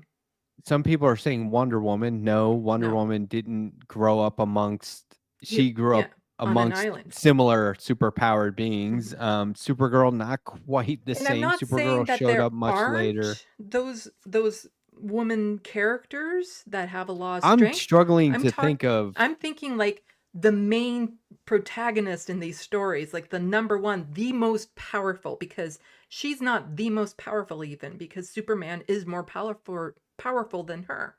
But to have the character where the woman is the most powerful creature, people would have like an issue calling her Superwoman because they don't want to empower women that way. Like there's all these things, like all these dynamics that I keep on going on in my brain, thinking about how this would actually play out. Like all of these people saying, oh, here's this superwoman thing. And it's like, okay, now smile for the camera. Oh, how's that outfit looking on you? It's like, are you putting on weight? Like all this sort of stuff that women regularly, like powerful women all regularly have to be like, okay, you have these powers, I get it, but don't you dare lose your temper. Well, okay, here's my only rule. No male equivalent of Lois Lane, no male equivalent of any of the other characters. It's not like a 1-for-1 thing, right? Do you know what the Bechdel test is? Maybe. Bechdel was the name of a comic book creator. What was it? Oh, I can't remember the name. Something home or at home. Oh, I can't remember it now. It's driving me nuts. Anyway, somebody in the chat will know this, but there's a rule that your female characters cannot exist because of male characters, right? Your female characters cannot be dependent on male. Think about every strong, quote unquote, strong female character in any movie or anything it's always like there's always a guy, or she's trying to get Mhm. the guy, or there's a dad, or there's Yep. always that thing. So this Mhm. would have to be completely outside of that. Well, the thing is that it would be because in my brain, the way that I want to play this out is realistic. Not Yeah. fairy tale fairy tale superhero. It is realistic. You have a woman with these abilities in this society. How would it play out? The Bechdel test is a set of criteria used Mhm. to evaluate how well a work of fiction, such as a film, represents women. The work must feature at least two female characters. Yeah. The women must talk to each other, And not right? about a man. And the women must discuss Mhm. something other than a man. Yeah. Yeah. Yeah. No, I do know of that. But yeah, like the way that I'm visualizing it in my brain is I want it to be realistic and I could, and there are the different scenarios between somebody who got the powers later on in life versus somebody who was, found as an infant with them or something. And Yeah. what would that actually do to their romantic life? What man would be with her because he loves her versus just fetishizing her? That's a good point. Yeah. And trust me, she'd know. She would know. She would know. Yeah. Or or how It's does she interesting. actually pursue a man? Like if she's interested in a man, how would she pursue a man? Yeah. Because what man would want to be, her little puppy type thing? And I mean, I'm going to be thinking about this now. Huh. Oh, But somebody is just I will, mentioning Captain Marvel, the way that she was treated in the Captain Marvel movie. That yeah. starts to kind of get to where I'm at, but again, I want it to be more in this world, realistically. Yeah, and it would be cool if the story just went about her day to day and then Mhm. you realize, oh, she's like super powered. But real quick on that Superman movie, I saw the trailer and I was Mhm. like, okay, speaking as a person who's read every Superman comic that's ever been made, like Mhm. I'm not kidding, literally. Um some more than once, more than a few times. I saw the trailer and I was like, okay, here we go. Superman. I get it. But then they showed that dog, and I was like, "That's why I'm watching this one." That is awesome. And they've even made Crypto the Super Mhm. Dog movies and cartoons and stuff, and I'm like, "Yeah, I'm not interested." There's a couple of times in the comics where it was like, "Wow, they did really good there," but Mhm. it's in the movie. And what's cool about it is Crypto is not necessarily a good dog, and they're staying true to that. Mhm. Think about it. If your dog had superpowers, he'd be like, "Oh, I'm definitely in charge in most situations." Mhm. Right? So like barking, being aggressive, like Mhm. he's still a dog. So I can't wait for that part. That part of the trailer, I was like, "Oh my god, this is Well, going to be great." I think just given who the director is, there's probably going to be more relationships, more dynamics between the characters in this because, say what you want of the Marvel films, the Guardians of the Galaxy's trilogy is the most solid trilogy within the entire Yeah, series. Like it I is agree. so grounded, so good. Like that third one, oh my god, I watched that and it resonates with me like so freaking hard. I absolutely love it. And I people need to so then watch the Jesse gender breakdown of the Guardians of the Galaxy movies after you watch this, and huh. it makes so much sense as to like, oh, that's what I'm feeling. Like, especially if you're queer. The way that the Guardians Hmm. of the Galaxy movies will resonate with you is probably a lot different. But the third one is probably one of my most favorite Marvel movies. There were so that's my least favorite, but there are moments in that that I thought were best out of Mhm. all three movies. Real quick, I want to address this. LT9K says, are you sure you're still not interested in watching the Max Fleischer Famous Studios Superman cartoons, Matt? I don't know what you're talking about. I love those. And I just recently bought the entire revised, or what do they call them, like enhanced versions. I bought the box set recently, like within the last 4 or 5 months, and I've been watching it over and over. The second one, I think it's the second one, is my favorite, where a guy puts on like a gangster, a low end, like kind of goofy guy gangster, puts on this Superman costume, and he's like in an opera going from like what do you call the booth that you sit in, the opera, the Box box seat. seats or what? Yeah, he's going in the hallway from one to the other, like assassinating other gangsters. It's awesome. That they use all like rotoscope for those, if you know what that is, where they like get actual people's movement. Yeah, I love that stuff. Those are my favorites. So I don't know when you heard me say I didn't like those LT9K, but that's fake news, buddy. Fake news. I love that stuff. No, Yeah, it's just I love them. my What do you create call it when you fix up a DVD or an old movie? Why am I restore. not? Yeah, restored. Yeah, yeah, Yeah. yeah. And on Blu-ray. No, my creative brain is starting to go off on this. Like when I thought of this not that long I gotta ago. plug my computer in. Hold on, it's unplugged for some reason. Well, I'll just keep on talking. Yeah, when I first started to think of these scenarios with these different characters, like my creative brain really got working on it. Because again, like my book, do I have it in here to show people? Let's see. No, I didn't Yeah, I love actually. when you have an idea cooking. That's how I fall Oh, there asleep we every go. night, just thinking about my ideas. Let's get rid of Remastered, yes, that's another yeah. one. I don't know why I wasn't thinking that. Because my book, Necroplasm, like one of the things that I really wanted to do in it was examine you have a society of vampires within this world, this actual world that we have. And they realize that at some point humans are going to discover that they exist. And what would actually realistically happen in that scenario? Because I've heard from the most, like, it's only the most privileged men that I hear will say, oh, total acceptance, like right off the bat. Like, no problems there. But I'm like, no, no, no. If they lived in this world, they would know the threat of coming out to humans, of humans discovering them, and what that would potentially lead to. And so, like, this Interesting. book kind of explores that element of it. Like, the vampire is seriously thinking, we need to just take over the world, do a preemptive takeover, because if they find out about us, they will just eliminate us. They will totally like genocide us if they find out You about us mean first. coming out of the coffin? Maybe. That's not Um, bad. It's good yeah, marketing. but it's like they understand that humans pose a much bigger threat to them than they do to humans, because when it comes down to it, the vampires don't want humans extinct because they need them for food and stuff. But humans would absolutely wipe them out, enslave them, use them for any sort of like scientific experiments and stuff of that sort. So then it's It's them trying awesome. to figure out, like, what do we do? We know this is going to happen, but what do we Huh. do? Do you read have you ever read Baltimore by Mike Mignola and Christopher Golden? No. The premise is pretty cool. It's great vampire stuff.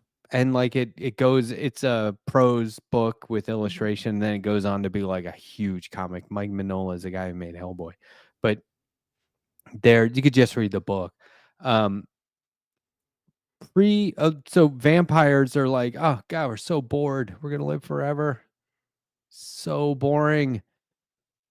And we're being hunted all the time. It's just like a stressful lifestyle. It's a hassle. Let's just go to sleep and we'll wake up in the future and no one will be ready for this. They'll forget all about us. We'll become the stuff of fiction.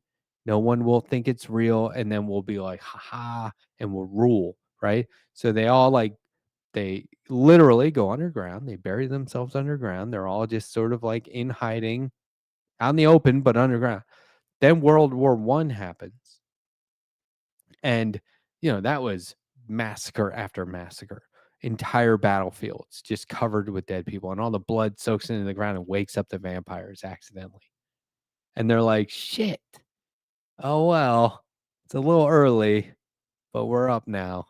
It's kind of funny. So, anyway, they become, Donald James X says this convo took a turn. No, well, it did. Sorry. But that's a good one. Check Baltimore out. Plus, I like the name because my family's from Baltimore. Well, I love the vampire genre. Have ever since I was a kid. Just absolutely love vampire movies, vampire stories. Yeah. You like Let the Right One In? Yeah. It's Norwegian. Let The Me In. American The That's the American Yeah, version. Yeah, the Let American Me version In. is Let Me In. Which one do you prefer one I over haven't the seen other? the Norwegian one. but I am I curious. I actually liked the American one better. Richard Jenkins is in Hmm. it. He's one of my favorite actors. Hmm. Well, the nice thing about vampires too is that there isn't a set in stone model of what a vampire is. So you can play with their abilities. Um, what like what I had to do in my book, which is down there, see, was I had to also in this world put a frame like these are the types of the vampires, like these are what they can and cannot do. This is their lore, their vampire lore. Oh, you had to establish. Yeah, yeah. Because I love that there's all these different possible scenarios as to what vampires can be. Because I have another vampire book in my brain um, that I was Same thinking, universe. no, completely different. Oh. So be more traditional vampires in it. But I remember thinking, it's like, this is like a brilliant movie trailer in my head. And it Mm-hmm. would make a really interesting movie, I think. And it's like you just hear a voiceover of a young girl saying, the day of the invasion.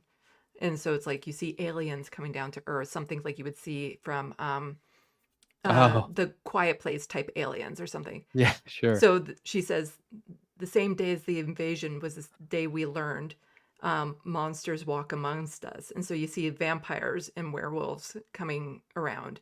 And then she says, and they were our best hope for survival. And then later Nice. on, That's awesome. you hear them and they're in like this warehouse being protected by the vampires. And somebody is saying, it's like, they're not trying to keep us safe. They're protecting their food source. Oh, ooh, I'm just twist. like, that is Did like, you ever? oh my God, I want to see that movie, so I need to write it. My all-time favorite. That's good motivation. My all-time favorites are the classics, right? Mm-hmm. Like the Universal Studios, and they would. I think it was Universal, right? Man, I wasn't prepared for a pop culture conversation. I'm out of my element, or I'm not in my usual element.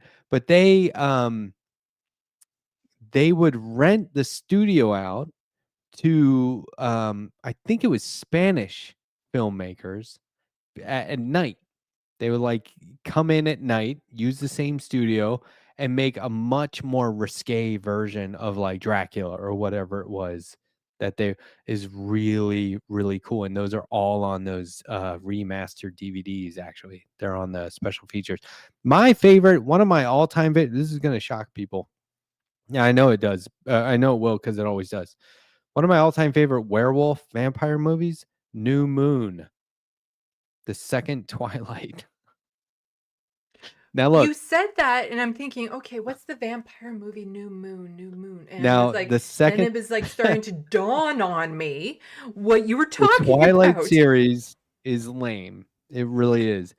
But that movie they really took a more serious approach to it. The soundtrack is outstanding, by the way. Tom York, Death Cab for Cutie. It's amazing soundtrack. Original songs made for the movie too, which is really cool. Who does that? So, yeah, it's really good, and they really took like a focus on what werewolves could and couldn't do, and what vampires could and couldn't do. It's really cool. It wasn't just kind of like they sparkle in sunlight and there's a love story. It wasn't that. Actually, the love story was all about depression, and a love triangle is the most interesting one of all. And then the one before that, too cutesy. All the ones after that, too gimmicky Yeah. for me. But You that have to second watch the movie, pitch pretty good. meetings on that. Ryan George does pitch meetings on Oh, YouTube. that's funny. So Yeah. funny. So funny. Well, I just remember sitting there, and the movie's like a third of the way through, maybe halfway, and I was like, "This is actually pretty good." Like, I can admit when a movie is I don't know if I've made good, it but to the not supposed to second be. one. I remember I watched the first one with a group of people because I used to be involved with an improv troupe and we were constantly getting asks, like offers of elements Mm. to do with Twilight, but none of us wanted to watch it alone. So we did like a mystery 3000 theater, all watching it together. Oh my God. Awesome. So much fun. I don't know if it holds up, but at the time, I thought it was, and it stands true. I mean, I've seen a lot of, werewolf and vampire movies. That one's pretty good. I liked it. I love the pitch meetings about it. But then just the I gotta watch idea those.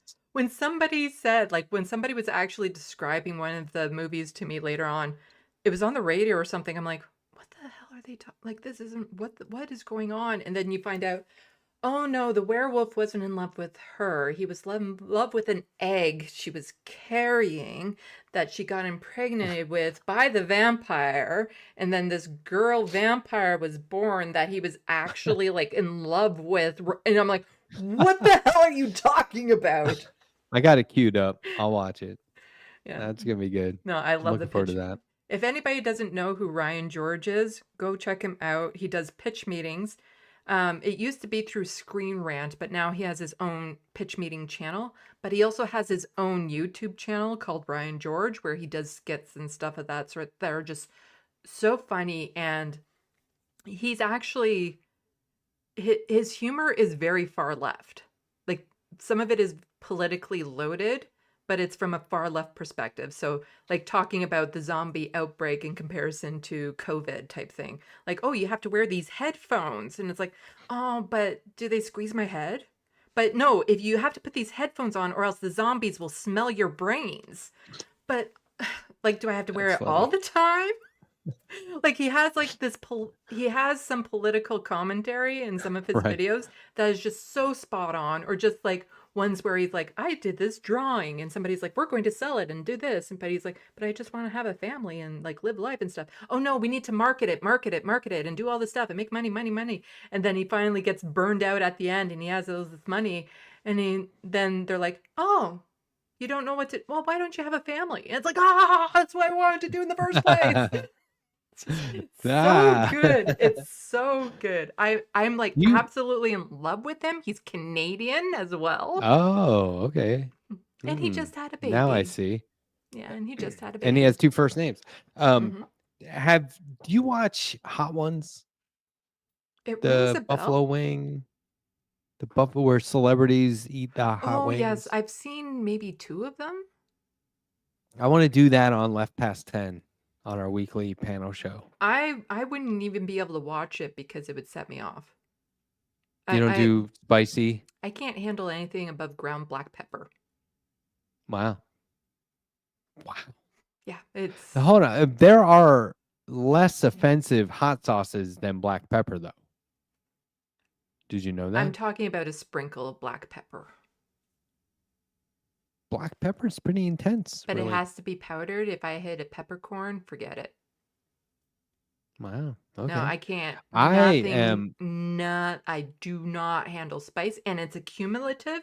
So if there's something that's just like mildly spicy, it's like, okay, I can handle these bites, but then I can't finish the meal because it keeps on getting worse and worse and worse and worse.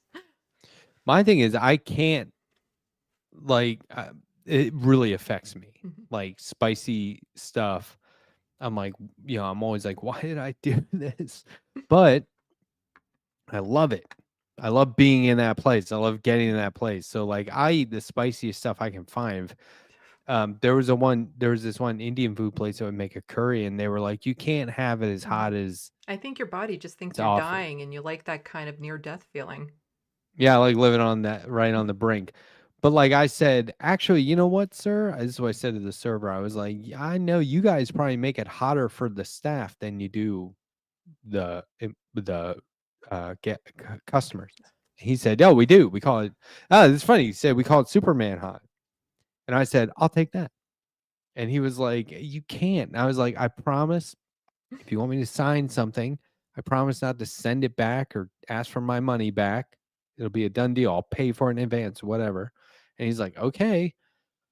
And I took one bite and I was like, this is a mistake. I should not have done this. Like I was immediately fucked up. I was like, oh my God, my face turned red. My wife was like, are you okay? And I was like, no, but I kept eating it. You know what I mean? And she's like, what are you doing? I was like, it's so good. It's like obviously not good, right? But it tasted great. No, I can't get enough. Because like when the spice hits me too, I don't even taste anything. It's just burn. Like that's all. There's no flavor. It just burns. Some of that is because even Hot Ones has like a gimmicky one where close to the end, they have their hottest one. That's just pure heat and there's no flavor at all. And that's BS. That's not good, right? That's just nasty. But But that's like mace. You know what I mean? But mm, like my wife dehydrates like something like 20 some different varieties of peppers. We dehydrate them. Of course, your eyes are burning for days in the house. And then she makes them into these salt mixtures. mhm, So we have like 12 different shakers with like salt, a little bit of salt, and mostly ground dehydrated peppers, hot peppers. And oh my God, like I'm putting it on everything. yeah, no, Not desserts, but I can't. I just can't do that. Huh. Yeah, I don't know. I used to microdose this really hot sauce. It was Mhm, not Dave's Insanity. There was a really hot one. mhm, And I used to like just do little doses on mhm, everything. And like it would hit you even mhm, still. But it got to the point where I could tolerate it in mhm, heftier doses. Um, but then I would get heartburn for no reason. I was like, there's a reason. mhm. Well, also, I guess maybe 10 years ago or something too, I also developed an allergy to bell peppers. Really? Yeah. An So, allergy? oh yeah, I Like you start will sneezing? throw up. And it's the oil on the pepper itself. So it's like if there's peppers on a pizza and I just pull the peppers off, it's still there and it will still make me sick. And it will Hmm. make me like throw up everything I hate and stuff. And it's really bad. And I didn't have that problem when I was younger, but I didn't really like peppers. And then at one point, I'm like, maybe I'll try these green peppers more and stuff. And at first, it was fine and I didn't mind the flavor. But then all of a sudden, this allergy just sprung out of nowhere. And any bell peppers, just the oil of them alone, will make me sick to the point that I'm throwing up. Wow. What can you do for that? Throw up. Just avoid them, Yeah, I pretty guess? much. Because, like, even when you go to pizza places and they have the pre made slices, I have to be careful because Uh-huh. sometimes there's a little bit of overlap. God, So I seems like a have to be hassle. careful with that. Like the only thing about it that's not so bad is once it's out of my system, I'm fine. So once I throw up Yeah. everything, I'm completely fine. I can eat again and stuff of that sort. But I literally have to like throw up everything. And that happened to me at a wedding because I ate a That's the carrot. same as doing like psychedelic Mhm. mushrooms, Yeah. right? Once you throw up, you can keep going. Yeah. Yeah. Because one time I was like the last wedding I was at, and I don't go to weddings all that often. I was eating Same. veggies off the veggie tray and the carrots were touching the peppers and I could kind of taste the pepper on it. And I'm like, oh no. And then through the meal while they were giving their speeches and stuff, I was in the washroom throwing up. So I didn't even get Oh, to I thought you enjoy were the gonna main say on meal. the dance No, floor, I didn't even get spewing. to enjoy the main meal, but they kept the dessert aside for me because sugary sweet stuff can help settle my stomach afterwards as well. I used to teach kids comics, how to make comics, and Mhm, I would start out with writing writing sounds, right? To show you that it's very unconventional. Let's learn how to spell a funny sound, and we'll write it in the style of how it sounds. And I was like, so who here is like thrown up recently? Who's gotten sick and vomited recently? And these are middle school kids, and they're like, should we be talking about this? And I was like, yeah. Who's vomited? I was like, okay, one kid will raise his hand. I was like, what did it sound like? He's like, what? And I was like, was it like, or I'd make all these vomit sounds, and they would start laughing, and we would get to like, flurgle, you know what I mean? And then I would write. I was like, how do you spell that? And then we would write it. Then we would draw the letters like puke. You know what I mean? Like dripping and stuff. And it was really gross. And then it was recently I told somebody that, and they were like, that's totally inappropriate. And I was like, it is? I still can't wrap my head around whether that's inappropriate. Do you think Garbage that's Pail Kids inappropriate? used to exist. Yeah. Remember my Garbage Pail Left series? I have the poster. Yeah. It's Bile actually right in front of Kalinsky. me. Mine's right over my shoulder. Mhm. Bile Kalinsky. Yeah. No, I'm looking at it and David it's Doe. I'm looking at it and it's like, ooh, some of the people on there, and it's like, it wasn't that long ago that you made it too. Yeah, some of those people. It's a slippery slope. Yeah. It's unfortunate. Oh, are you looking at it now? Yeah, Oh, Yoga I Matt see it is right in off my the corner favorite. there. Yeah. No, I have it. Jammy I Sammy. can see it like right there. Kenny Clips is just Ken Klippenstein with scissors, and he's like totally fucked his hair up. I'm just surprised there wasn't a Sandy Sandbox. Oh, maybe there'll be a second series. But like Bile Kalinsky is probably Hmm. Or a probably the Sandy best. Sandy or something, you know. Actually, Francesca Fiorentini made a Fiorentini pasta is the Hmm. best because I asked her, I was like, look, are you cool with this? And I showed her a picture and everything. And she goes, oh my God, you're making me pasta because of my heritage. And I was like, no, there is such a thing as Fiorentini pasta. It's your name and it's a pasta. And she's like, it is? Why did I not know that? I was like, I'm not just being like racist. I was like, your name is a pasta. And she's like, oh shit. And I was like, yeah, here's a link. Like I had to show her. Yeah. She was like, oh yeah, you can It's totally do that. actually surprising to find out that a lot of last names have meanings. And the first time I heard what the meaning of my last name was, I thought it was really Mhm. cool, but then I found out that that's not actually what it means. What do you mean? Um, I guess it What depends did you on the think it meant? dialect and things of that sort, but the first people from Europe who were telling me what my name was is plural for female wolves, which I thought was super cool. But then whenever I've been Googling it, because I think even at one point I Googled it and it came out as that sort of thing, or the she wolf. But now whenever I Google it, all I get is horseback rider. And that's still cool, but it's Yeah, nowhere but near as cool. it's totally different too. Totally different, yes.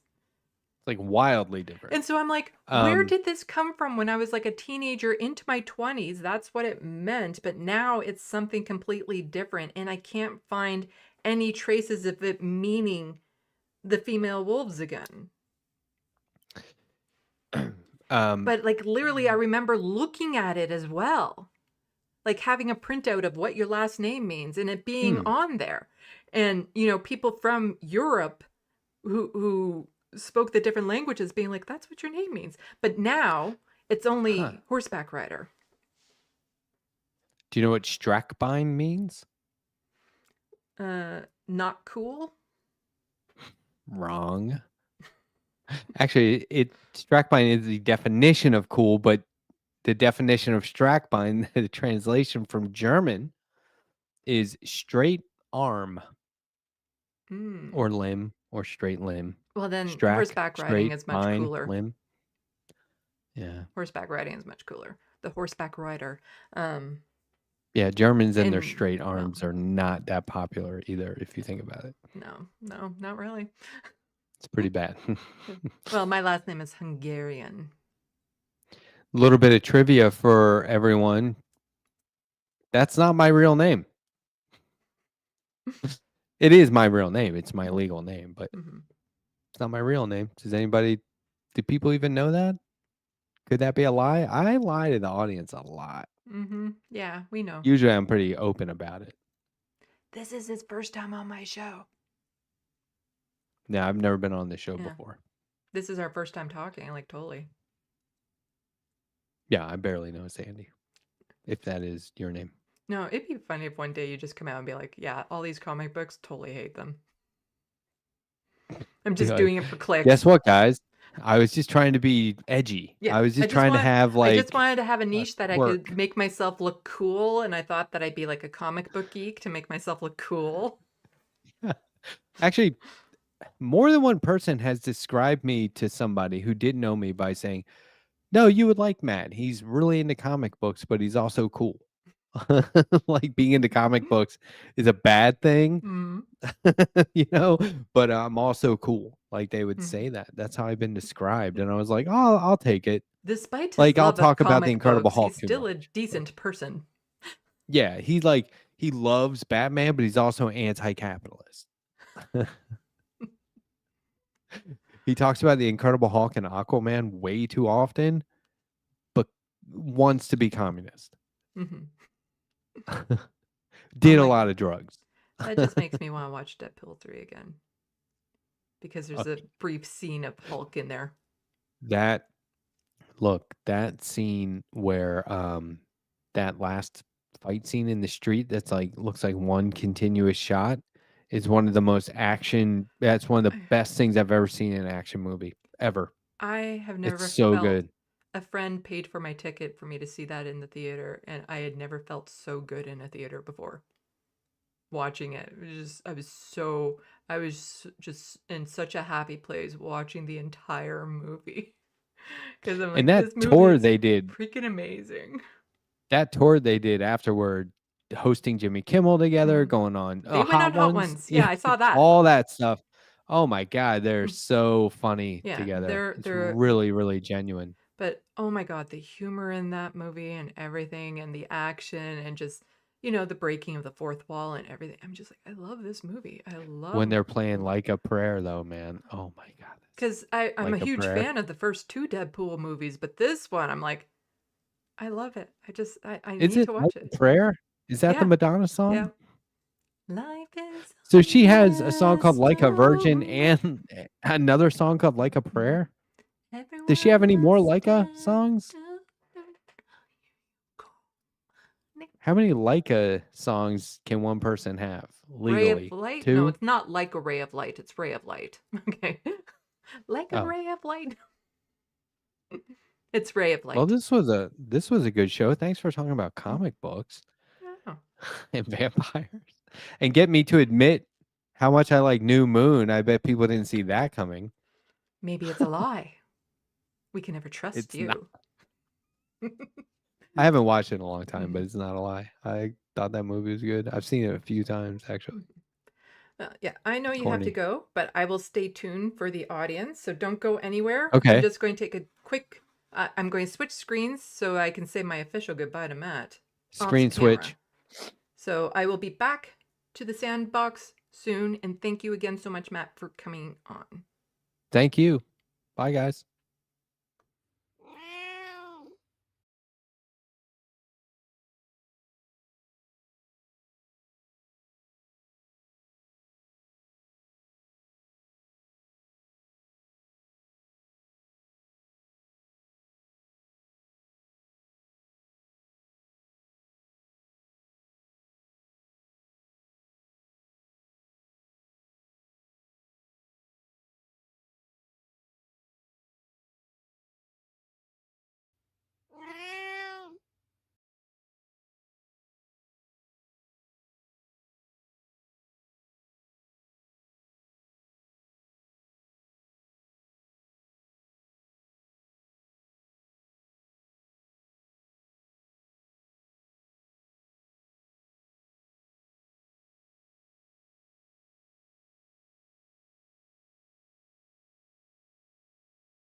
And I am back.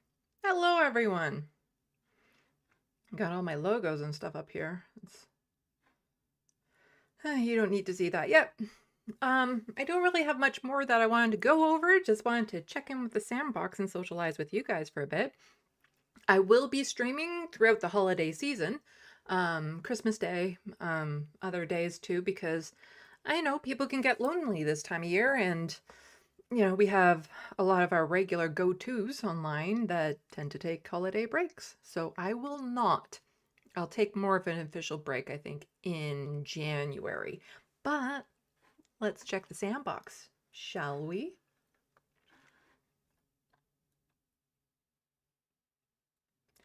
Just want to make sure that I got all the super chats. Yeah, that is like so amazing from Dave Marvin, all those super chats, like super, super amazing. I think this is like the most I've ever made in a single live stream.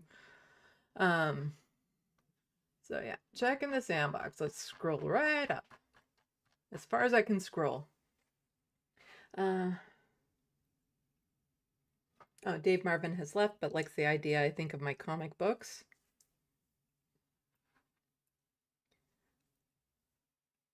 Let's see. Bad Lefty, I don't think my cat has secret superpowers, but she does, and we both know she's in charge, and I am her pet human. Cats are amazing creatures.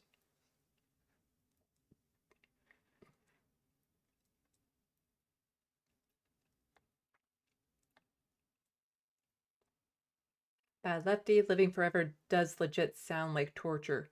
For me, it would all depend. Do you look the same?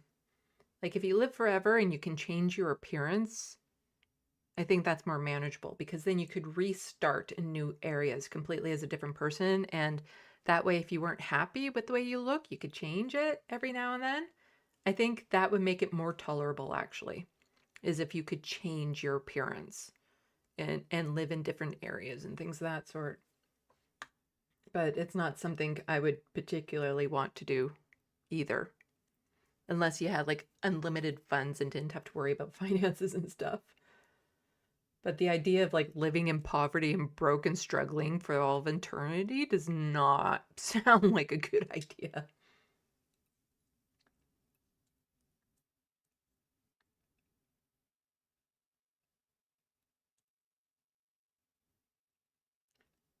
John Davis, Let the Right One In is excellent. It is a good movie. Yeah. I also like 30 Days a Night. Do not watch the sequel. There's a sequel to it. Just don't bother. Just do not bother with the sequel.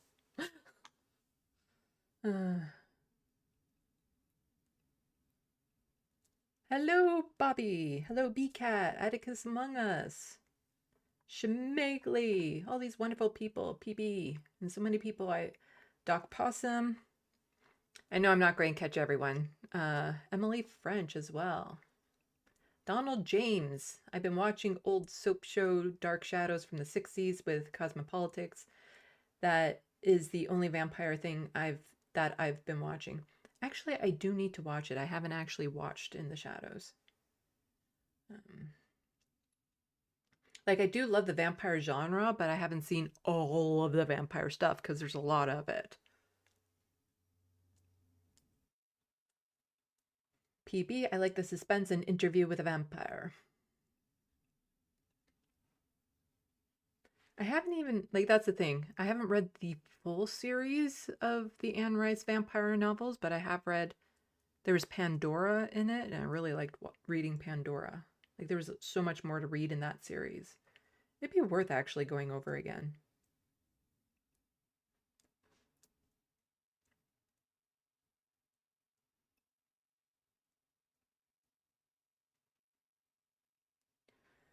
I'm going to scooch down to the bottom, make sure that people are seeing me again. PB, thank you so much for the $10 and the funny little hippo on a chair. That is so nice of you. Thank you.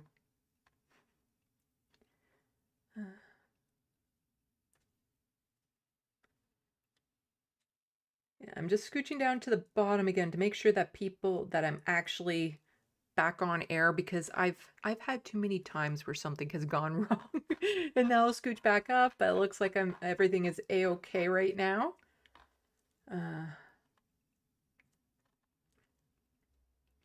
Schmegly, American Werewolf in London. I did like that one as well. I haven't seen all of the werewolf stuff, but I've seen a decent number of that. I've also seen a lot of zombie movies because of all like the supernatural genres. That one scares me the most because the thought of being eaten alive is like, of all the ways to die, that's my worst fear, is being eaten alive. And so zombies, even though they're the most ridiculous ones in a way, I find those movies that they can actually get like a visceral fear out of me. Hello, MIDI doctors. Bad Lefty. Sorry if I don't catch your name. Oh, Chrissy Zed, Geo Dragon.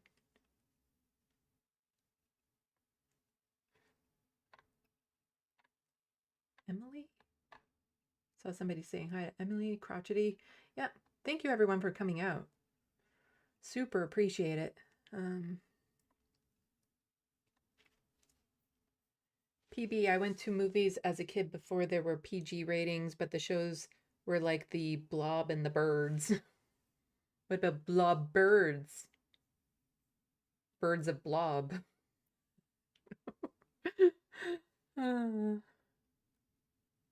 Bad Lefty, goddammit, why didn't I research my anti-Canadian slurs? Hello, hermeteorologist.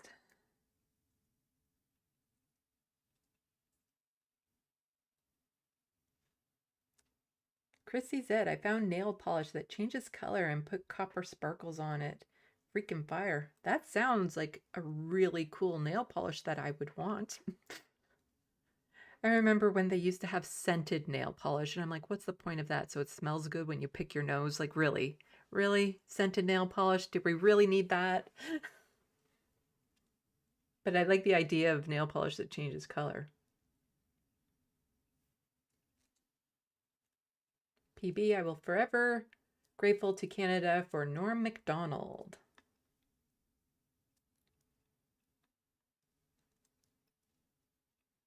Tracy Eva, hello. Emily French, no hives, no itching. If you're talking about me and my peppers, no, I don't get any hives or itching, but I throw up. It does not stay in my stomach.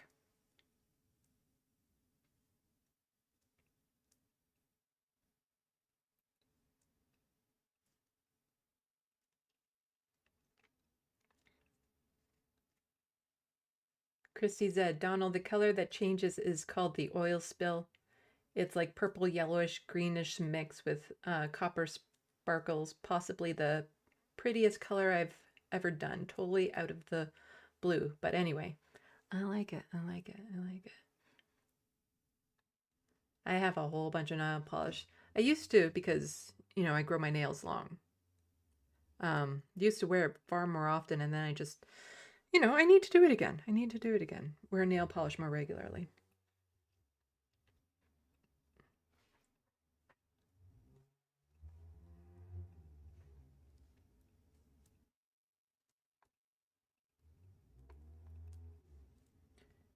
Let's see.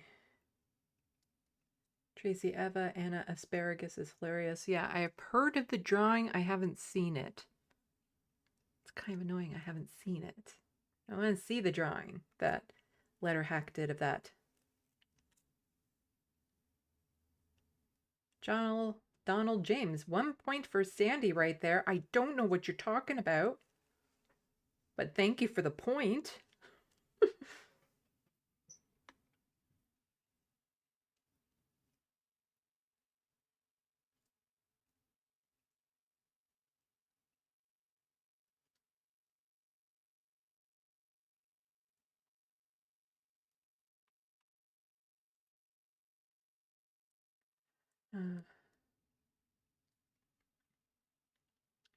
Shemegli, the Letterhack is not Matt's real name? I don't think that is his real name.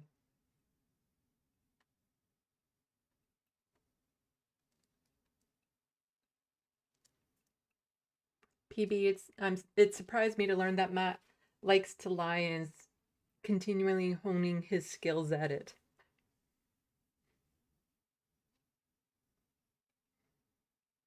Chrissy said, you lost my trust after two truths and a lie. Matt, you lie too easy. One of the tricks with lying, from what I've heard, is don't overdo it in the details. Because some people, when they're lying, in order to try to convince people, they try to think of like all these extra little details that they throw in. Whereas, you know, if I were to say, I went to the garden in the park yesterday and it was nice, versus somebody who might lie about it would be like, I went to the garden yesterday and there were like these roses and sunflowers and daffodils, and like I stopped and picked one and it was really nice. And they start throwing in all these extra details that just wouldn't naturally come out. So that's apparently a way to help with your skills of lying. I actually saw that. It was a study. I don't remember where I watched it, probably on YouTube, where they would have I think it was people in their 20s. They were at college. And so they were given a little thing to drink, and it tasted horrible.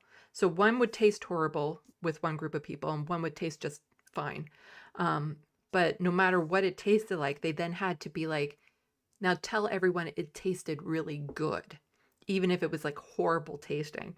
And so you could tell who the liars were, because they would be like, there's a little bit of a hint of this, and it's like a kind of like an acquired taste, and they would go into all these things to justify why it was good, whereas other people are like, yeah, it's good, it's fine. It was very interesting.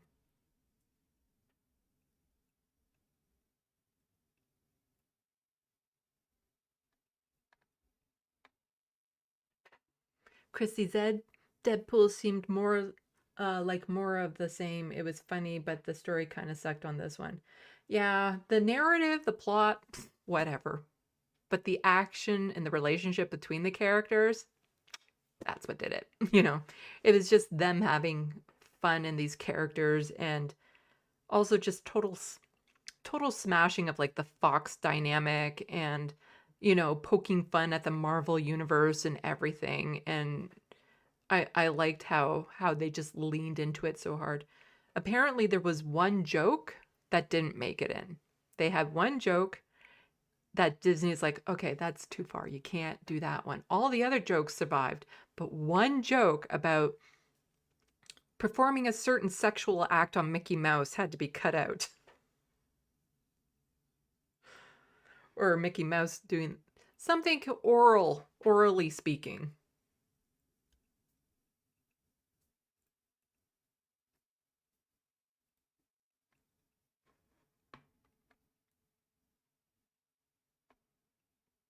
Who's this Letterhack in the sandbox saying, have good weekends, y'all?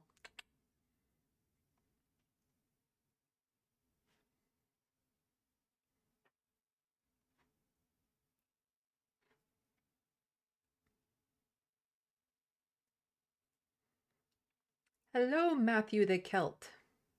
Feliz Navidad. Feliz Navidad.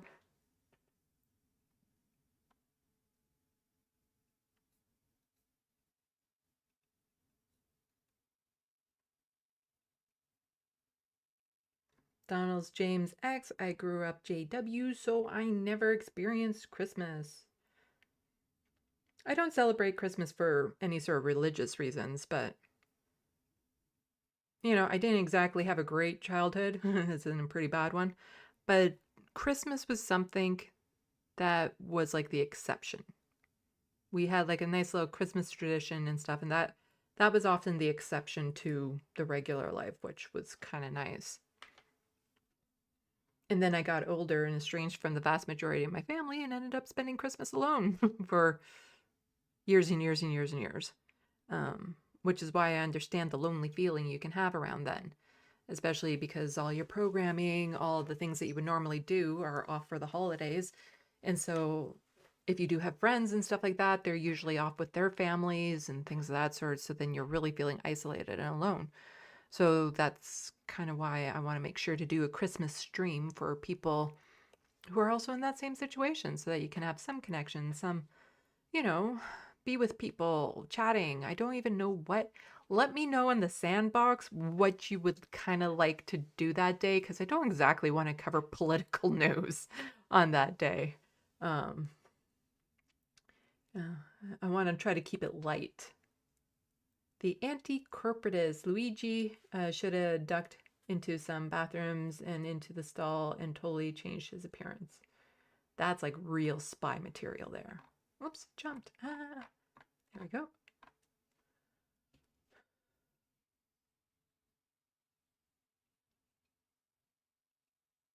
PB, I probably could have chosen a better sticker, but this one made me laugh. It's really cute. I like it. Cute little hippo. In the last live stream, did you hear about the house hippos? So that's all it is. It's a house hippo. It's a Canadian house hippo.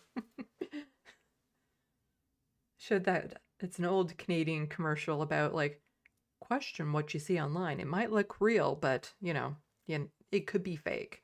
And it wasn't even about online at that point. That's how old the commercial was. It was about just things you see on TV. Trying to teach media literacy to everyone because it started like this documentary of the house hippo. Then everyone wants a pet house hippo, of course.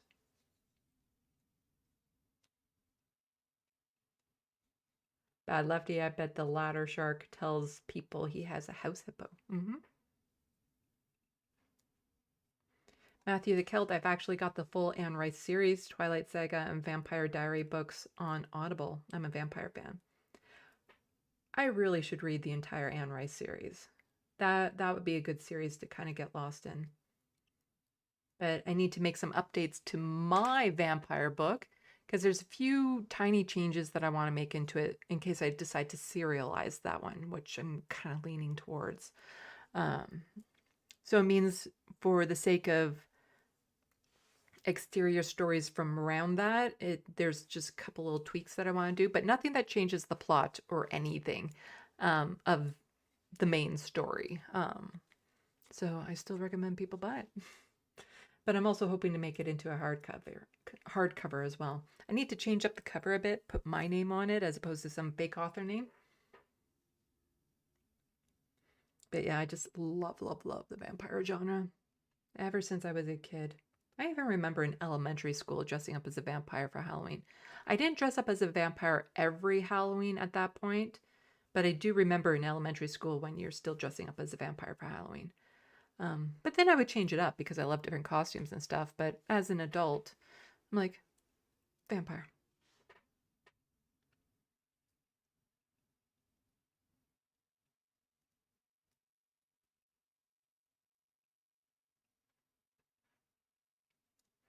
Emily French, zombies are the scariest. Yeah, that's probably why I love World War Z and The Survivor's Guide to the Zombie Apocalypse so much. I love those books so much because they scared the shit out of me. But I absolutely love those books because they're scary.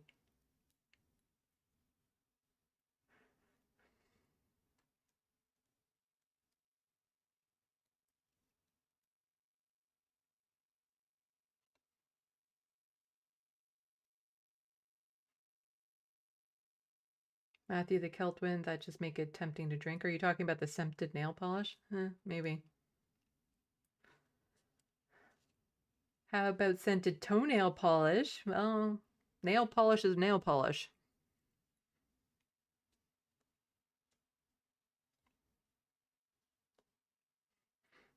Matthew the Celt, like chewing scented markers. Yeah.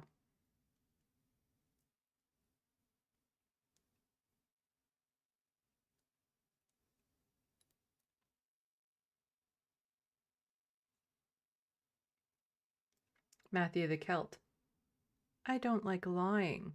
Or do you?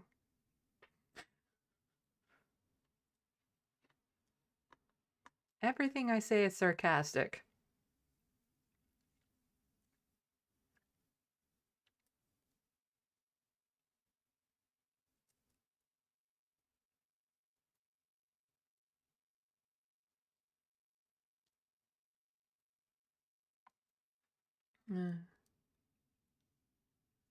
Donald James X. I gotta finish cooking a turkey dinner. But I'll still be lurking and listening. Yeah, I don't know if I'm getting a turkey dinner this year. I don't know if I'm seeing. So I do see some family now around the holidays, but I don't know when I'm seeing them. I haven't officially been invited to a Christmas dinner, but my friend is having a ham dinner I've been invited to on Christmas Eve, so I will be going to that. But I don't know if I have a turkey dinner this year. So I'll probably end up getting a discounted turkey after the fact to cook it, because I really like turkey. You see, I'm one of the freaks. I like my meat overdone. So, get some nice dry turkey at the end of it, which I know a lot of people like, ew, but maybe it's just the autistic thing in me. I like my meat overdone. Like if I see pink in my meat, it just makes me want to, because it's like it's raw and uncooked and I can't handle it. So, if it's chewy and stuff like that, I actually like it like that. So I'm like the type of person, I want my steak well done. Like pretty much you can almost burn it. And then I like it. As I sit there like,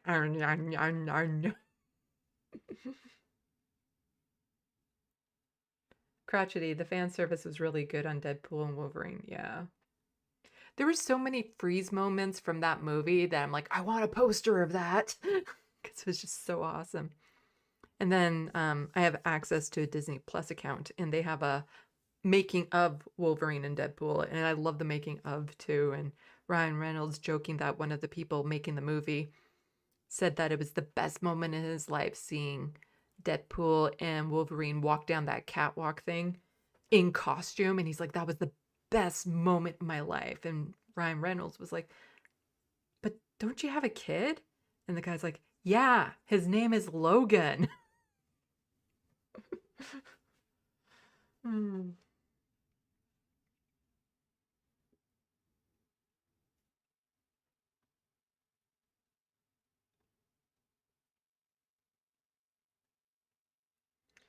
Matthew.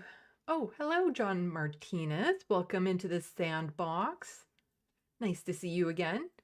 Matthew the Celt, I've got a budding historical fiction Victorian urban fantasy world that I've already built, but yet to write my first short stories. I'm building a musician too.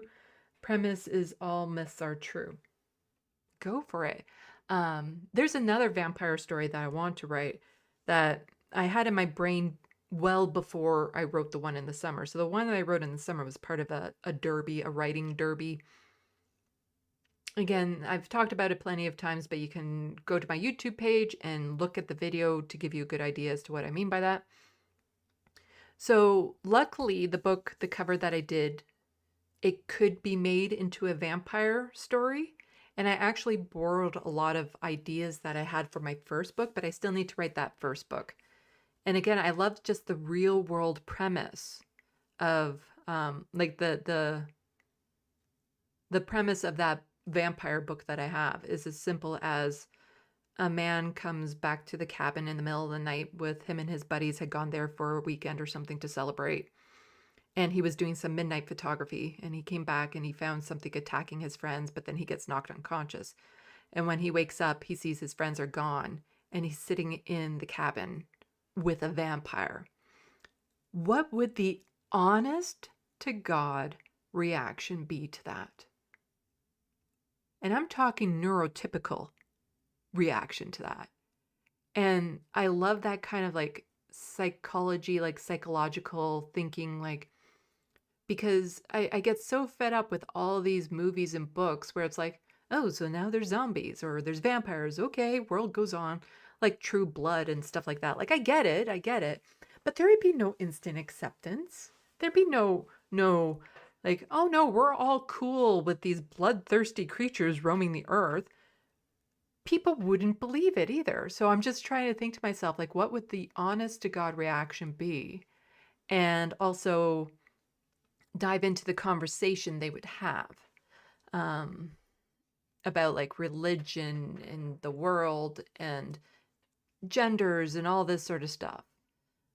And then from there, it actually expanded in my brain to have like other stories outside of this one. Like this one main story, the first story, is actually also meant to be a stage play. But then it expanded in my brain. And so now there's like spring off stories for this that would be super interesting. And I just remembered, I decided I wanted to start writing down my dreams again because I get very vivid dreams. And I just remembered I wrote The first dream that I wrote down was last night. Well, the first dream of this particular trial that I'm doing of it. And I'm like, oh my God, this would make such a good book. The dream was, there was a bit of an explosion in like a tunnel, a commuter tunnel or something like that, which disrupted a computer lab that was nearby. And the computer lab was working on a game with like hyper realistic artificial intelligence type things. And they escaped from the lab. Two of them escaped from the lab. And so one finds itself at the home of the creator. So the creator is a young woman, and she actually has a much younger sister who's like 13. And the one creation is like a fairy of sorts, and kind of latches onto the sister, thinking the sister is actually the creator of this, and you know, can grant her wishes and things of that sort. But then the monster of the game also escapes and actually causes the tunnel in an explosion that causes like a massive earthquake and traps the young girl with the fairy and some other characters underground, and they have to battle their ways out of it. That was my freaking dream. That was my dream. Sometimes I just hate being awake. But yeah, so I wrote that down. I'm like, wow, this would make a good book.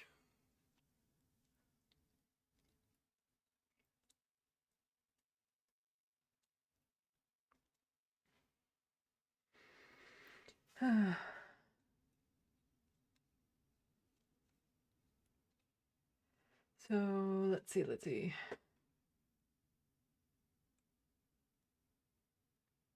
John Martinez, I love a great scary read, but nothing is more scary than real life. Yeah.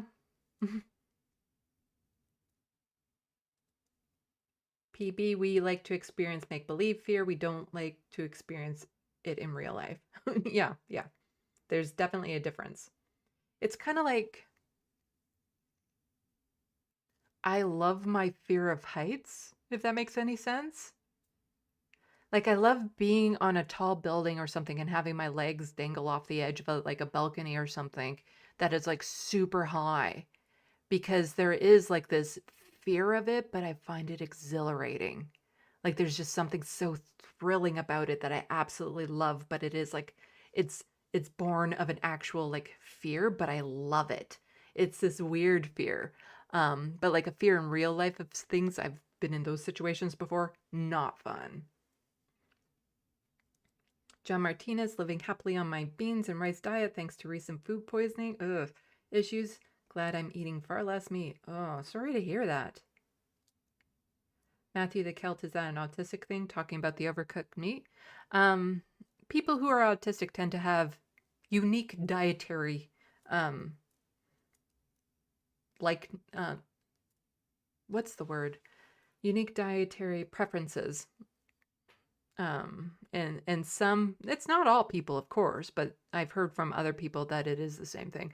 But like every autistic person is different, but most autistic people will have dietary preferences that might be a bit odd. And then there's also like the favorite food or something, like peanut butter is my everyday food. I eat peanut butter every day type thing. John Martinez, I love medium rare steak, especially in a New York steak, but after recent food poisoning, I'm sticking with well done from now on. Sucks because medium rare is the juiciest, most succulent steak. Yeah, I can't handle it if it looks like it's still bleeding. Oh, did it jump? There we go.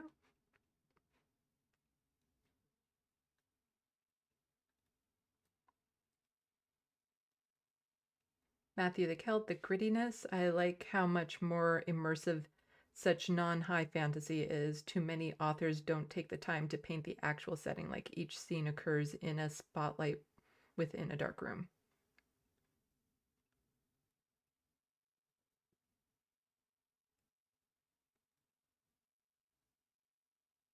Also, dreams are awesome source of inspiration. Mm-hmm.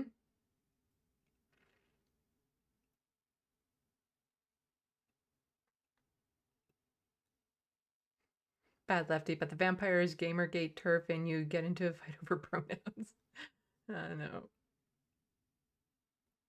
Donald James X, your dream sounds like a good book. I've had other dreams that are like, these would make amazing books, that I remember, because I do have like super vivid dreams. And I dream in color. And I can get into discussions about dreams later on. Maybe that's what I'll talk about Christmas Day. Let me know again in the sandbox what you would like to talk about Christmas Day, but I'm more than happy to go into like great detail the type of dreams that I have in that.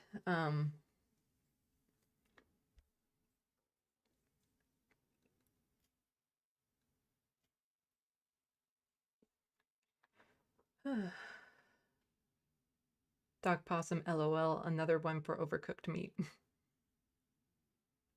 My chicken is like jerky. Well, I also love jerky meat, like beef jerky and stuff. But yeah, like having slightly dried out turkey, I love that. And then maybe dumping some gravy onto it. Like having my steak just solidly cooked through. Like I like overcooked meat. Which is why I rarely order steaks and stuff unless you can have the option of telling them how well to cook it. And there's been times at restaurants where I'm like, just burn it. Just burn it. It's good. It's good. But I had one friend one time when I was going over to his place for a holiday dinner once. And he was like, oh, here's the roast. I think it was roast beef. Like, here's the roast. I made it just the way you like it. And I'm looking at him like, you accidentally overcooked it, didn't you? And he's like, yeah. It's like, you don't have to make it sound like you did it for me. It was an accident, but I appreciate the sentiment.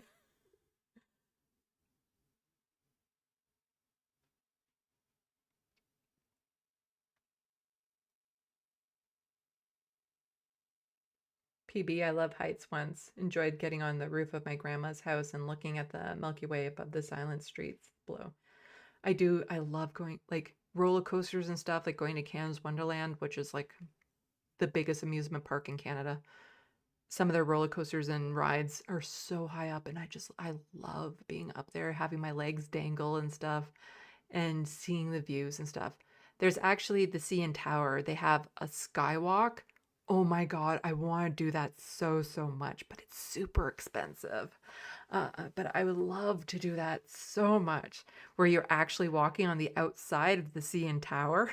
I want to do that so bad. And also in my area, they have hot air balloon rides. I want to do that. But again, money.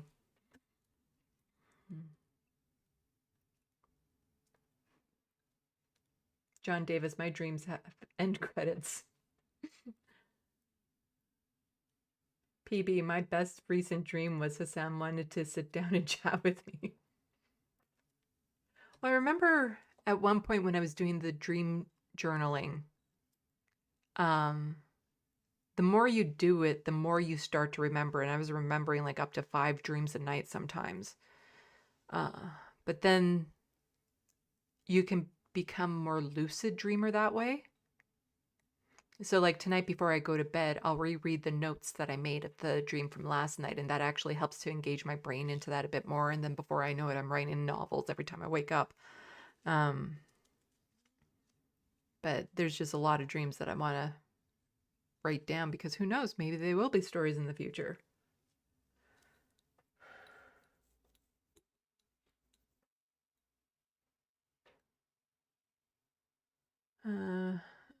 Matthew the Celt. When I was in elementary school, I remember my 3rd grade classmates oohing and yikesing over Goosebumps. Meanwhile, by 1st grade, I'd stolen my brother's scary stories to tell in the dark 1, 2, and 3. I have an old book, Tales for the Midnight Hour, which are just like short stories that are scary, that are good for like around the campfire type thing. I still have it. John Martinez, real Native American pemmican is the best meat I've ever had. Dry meat mixed with berries and fat to stay fresh and keep the bugs off. Sounds yummy. I do like trying different meats. Long time ago, a friend had a birthday, and for his birthday, he wanted to have different meats at it. So I got to eat caribou, moose, and alligator. Got to try them. And it was interesting because the moose was like just a different type of beef. The alligator tasted like chicken but had the consistency of fish. Whereas the caribou, it just tasted like caribou. Like there's no equivalent taste you could say it was like blank. No, it was its own unique flavor. But I do like a good elk burger too, every now and then.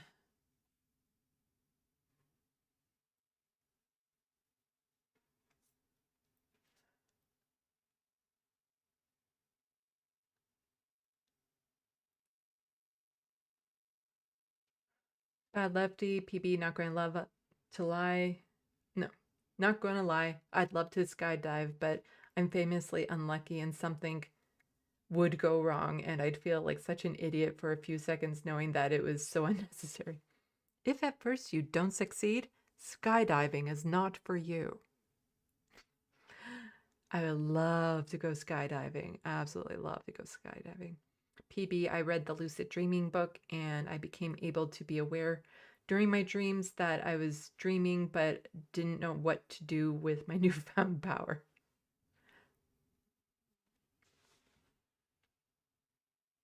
John Martinez, if I were to ever skydive, I'd make sure my backpack didn't just have silverware in it.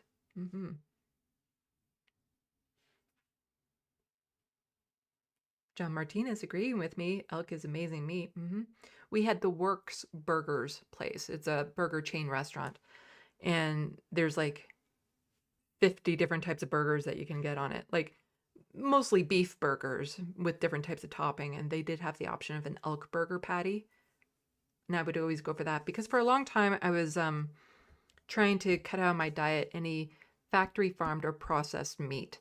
So if I went to a restaurant and they had a more exotic meat, then that was generally speaking safe because it wasn't necessarily going to be factory farmed or processed. It was going to be from a specific farm somewhere where they were more ethically taken care of and slaughtered for meat and stuff. And so, but I do like trying different types of meat, but you know, an elk burger, it's really good.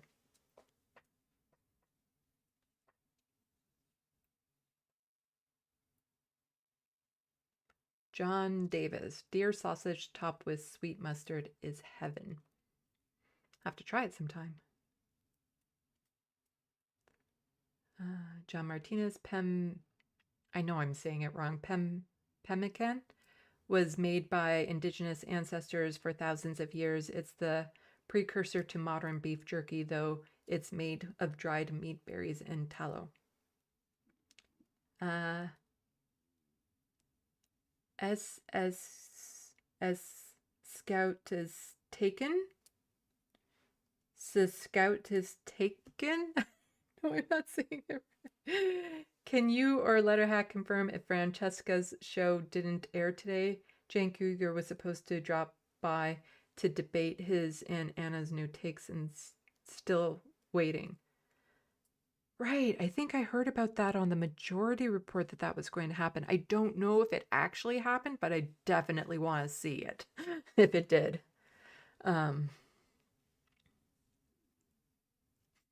PB, LOL, Sandy, if first you don't succeed. Yeah, I learned that joke when I was really young. I think I was in high school when I first heard that joke and it just stuck with me.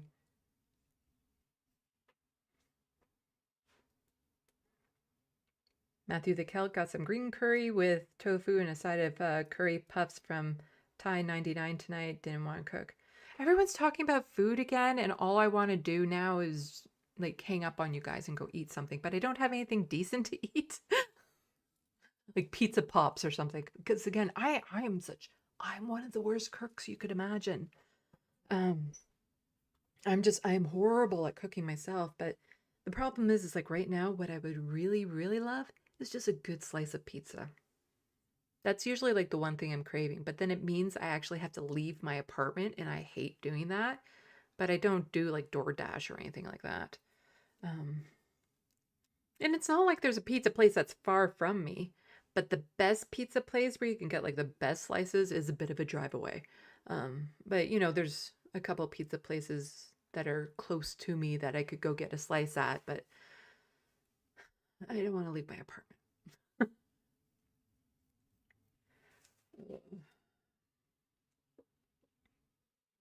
Let's see.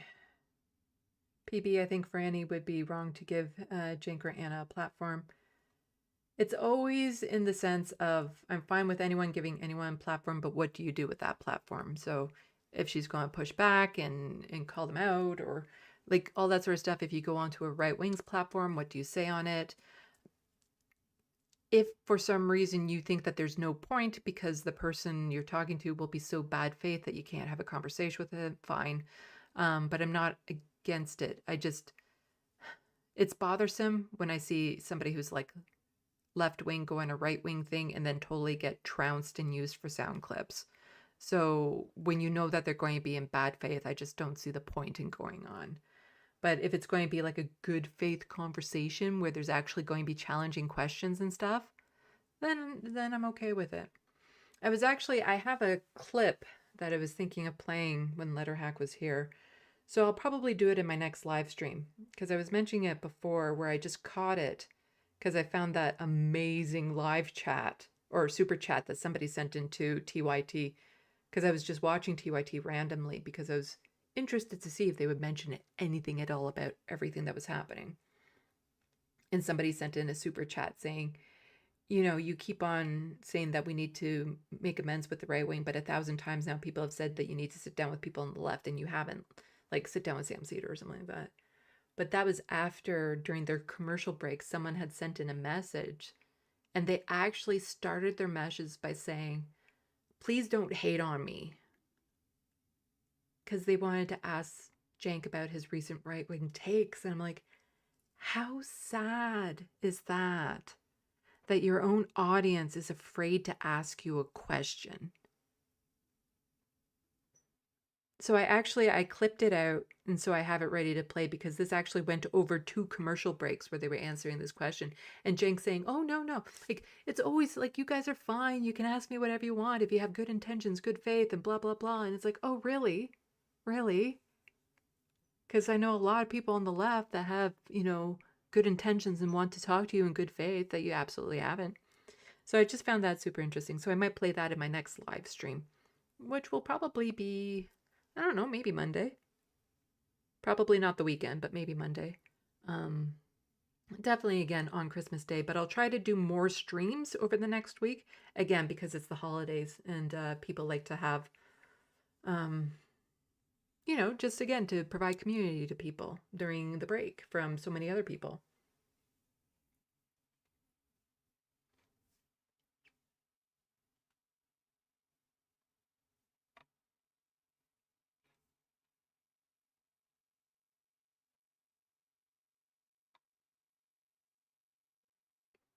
Oh, people are saying that the conversation with Francesca and Jank will be next weekend or next Friday. Yeah. Yeah, because there was that clip going around of her recently too, where even on the damage report she was pushing back. So of all the platforms for Jank to go on, I think that's a good one because she won't hold back. She's challenged him on the main show too. So I think that will be definitely interesting to watch.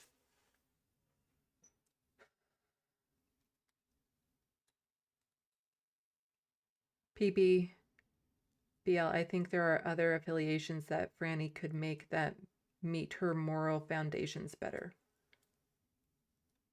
Not entirely sure what that means.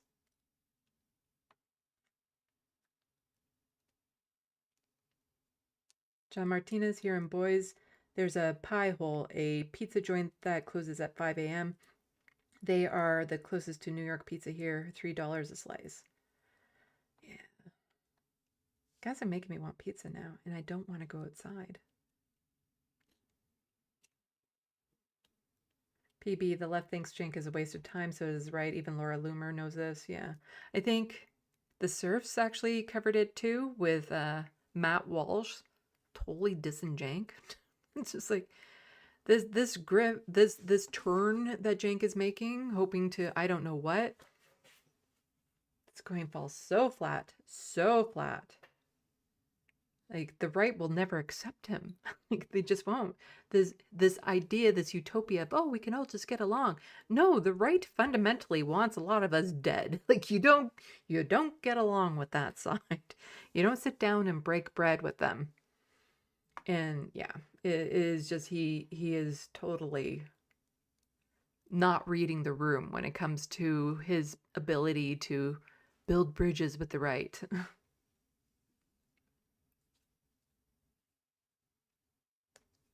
Doc Possum, you can ask me whatever you want. I just might scream at you. Yeah. PB, the most efficient way to deal with the likes of Cenk is to ignore him, in my opinion. I understand that, and I wish that it would happen, but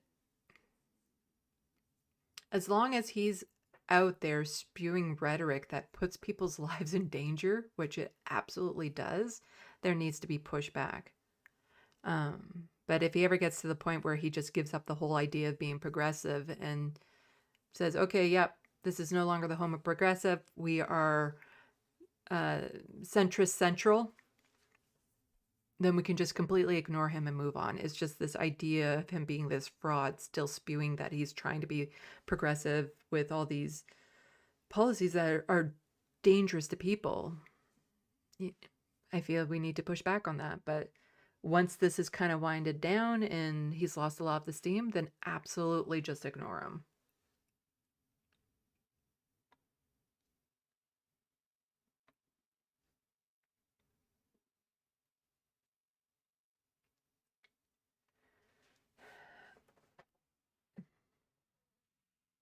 John Martinez, TYT are taking their personal beefs with real progressive YouTubers, calling out their fascist grift. The Wild West delivery for pizza? Yeah, there is delivery. You have to do like online apps and all. And it costs more. I don't want to pay more for it. Again, like it's this idea of like, well, yeah, I could pay for delivery for pizza and then it'd be here in about an hour.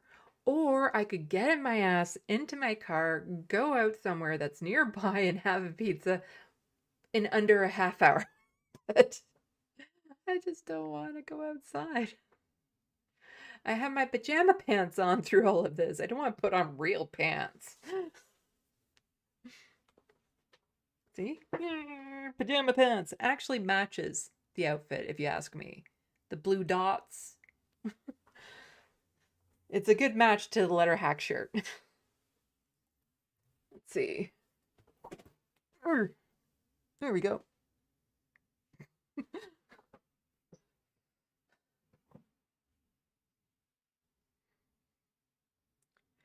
PB, I mean, Franny doesn't have to remain attached to TYT. She's a free agent in the internet podcasting world.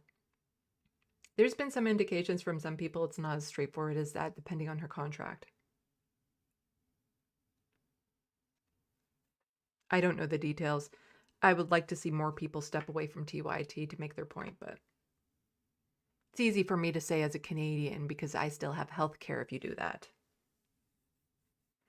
But if she gets some sort of health care through her contract at TYT, it makes it a lot more difficult.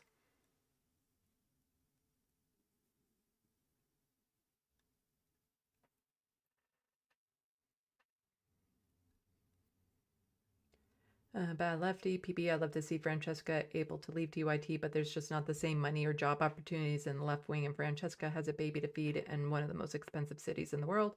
So I can't judge her too harshly for taking that TYT check. Hell, I've worked for one of the worst companies in the world, so I can't hate on her for it.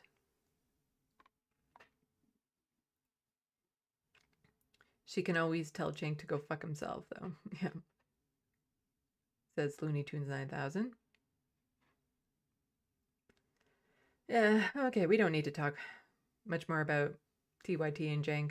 It will come up again. It'll come up again. I'm sure it will. Well, I know it will.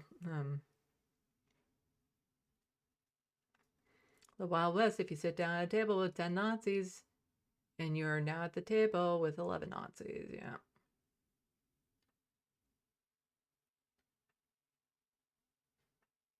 And Scout is taken, also mentioning that it could be healthcare issues with Francesca not leaving.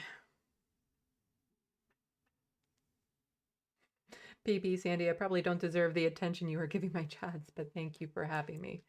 No, I like interacting with people. One of the challenges that I had with doing videos for YouTube was not having the interaction. I'm a performer. I love going on stage. I love feeding off the audience. And so I like having things to react to, and I like building a community. So, you know, especially if it's like an ongoing conversation that I get the gist of, like I know of, and there's meaningful things to say within the conversation, then by all means. Because this show isn't just, it's not just me. It's about us, our movement, our community, our goals, our principles, you know, what we want to see better in the world. So, you know, and my channel is still tiny enough that I can, generally speaking, keep up with the sandbox. So, I like having conversations.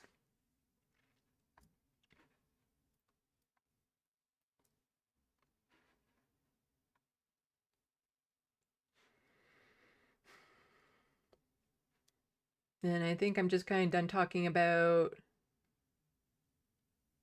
TYT. So I see there's still a lot more comments about that, but it's just we could be talking for hours about TYT. And I have a video that I have, like a scripted video that I have in my brain to plan to do too. So, and it will come up again. I just kind of want to unwind, and talking about them right now doesn't help me unwind. John Martinez, love the matching outfit, Sandy. Look, you look very pretty. Why, thank you.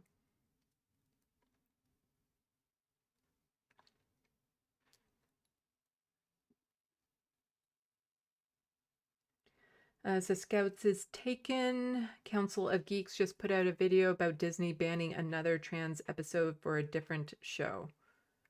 I think I've heard of it. I don't know where I heard of it. Was it the Humanist Report who did a video on it? About rainbow capitalism now no longer a driving factor? I don't know. I think I know what you're talking about.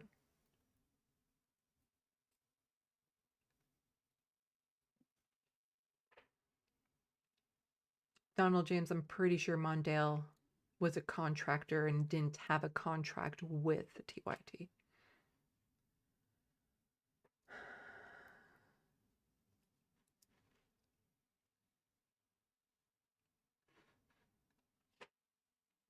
PB, I have trouble being on stage, so when you react to what I say, I shrink inside. I'm trying to be less shy. Oh, don't worry about it. It's not like we know anything about who you are.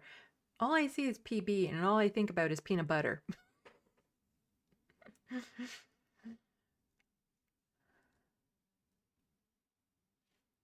Bad Lefty, we do be yapping. Sandy chat.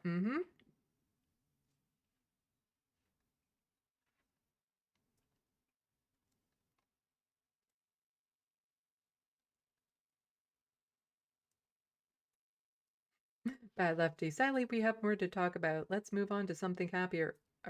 Trump, or sorry, yeah. Well, I'm about to wind down too. It's been an extra hour of just chatting with the sandbox, which has been great. I love chatting with you guys, but I do need to actually like eat food, make those pizza pops, I think. I'll toast them as opposed to just microwaving them. Makes them slightly better that way. I just wish I had like a garlic dip or something, creamy garlic dip for them, because I love adding a creamy garlic dip to my pizza. But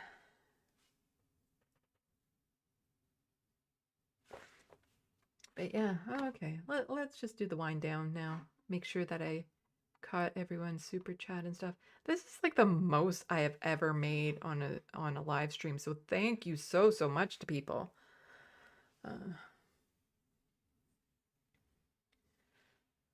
PB, well, it's the painted bunting bird in my avatar. That's the source of my handle.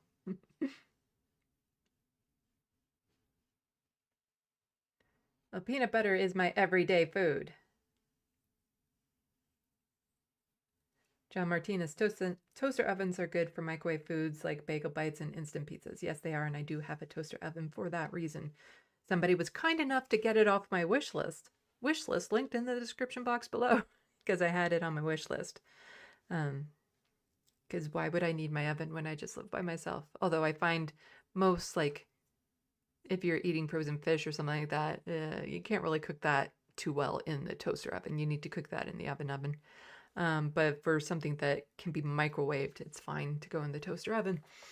But I do have a wish list linked in the description box below for items that, can just make me happy, things to help build my studio, things for my artwork, things for my cats.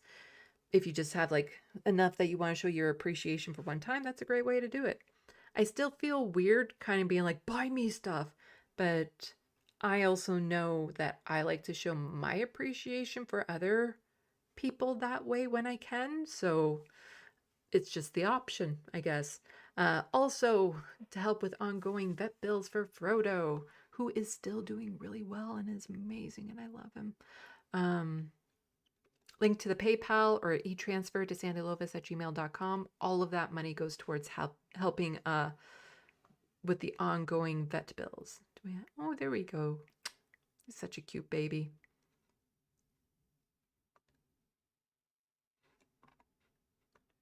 Oh, no, that's overlap. That's overlap. That's overlap. I didn't put a good place for my book on this setup.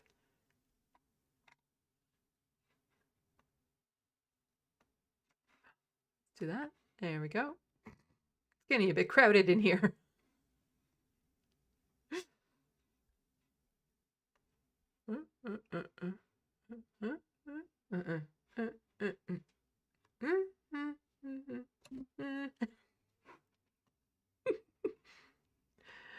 Oh.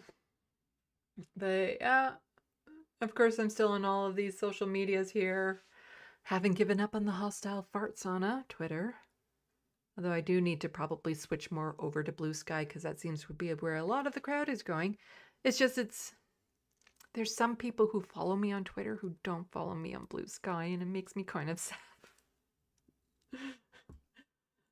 John Davis, short show today. Yeah, 3 hours.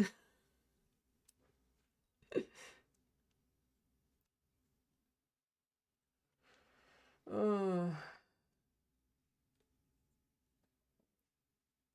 Toby Cat. Yeah, and thank you to all the mods who help keep the sandbox clean of turds. Thank you to everyone who's already helped out by becoming a patron, by any sort of cash transfer, by buying things off my Amazon wish list. Like, it really, really does help keep me going. Just having that support. And buy my book. I still need. I know Hermeteorologist has read the whole thing. And I wish to have a stream with people who have just read my book, so all I can do is talk about my book. I love talking about my book, so I need to find more people who have read the whole thing. I know a couple people in my life here who have started to read it, so I'm just like, have you done? Are you done? Are you done? Are you done? So I can finally pick their brains about it. Anyway, yeah. I'm done. Oh, right, I'm on this screen. I don't have the close-up where I used to do, so I'll just do that. John Martinez, Sandy, I can narrate your book. Could I narrate your book? I'm narrating my book on my YouTube channel. And for patrons who are Jack and Box tier, will eventually be able to have access for that. I love performing the book. I love performing it. I do. I love that. I love living in the world of that book.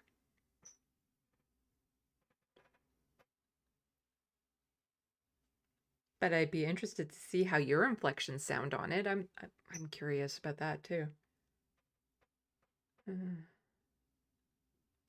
Saying legitimate question. Yeah. I don't know. I love performing the book. But maybe another book, maybe this book, maybe I'll release more than one audio edition. That would be awesome. Let's see. Matthew, the Kelp books are miles ahead of movies and TV shows in artistry and evolution.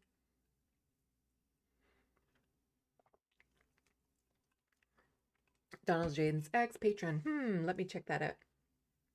Yeah, I don't have almost any of it up yet because it takes a lot of work to read these chapters. I have chapter 1 and 2 done. But I want to make a slight change to chapter 1. So I'm debating, do I just put an edit in the description because it's literally one line? Or do I redo the whole video of it for that? Or do I snip it in? Or, yeah. And then I'm having troubles uploading the videos to Patreon. So what I'm going to do is make an unlisted YouTube playlist of all the videos and then link that to patrons at the Jack in the Box tier. So right now I have chapter 1 and 2 basically done, but I still need to, I guess I could probably put that link in there now with saying more is yet to come. I'm just debating before I do that if I'm going to redo chapter 1 because of that one line or just change it in the edit or like pin the comment or something. So I don't know. Let me see. Hermit Terrell Kindle said it was under 5 hours to read. Really? Because when I was reading it out loud, it took me longer than that when I was editing it. But it depends on your reading speed, I suppose. Anyway, I'm getting distracted by the chat again.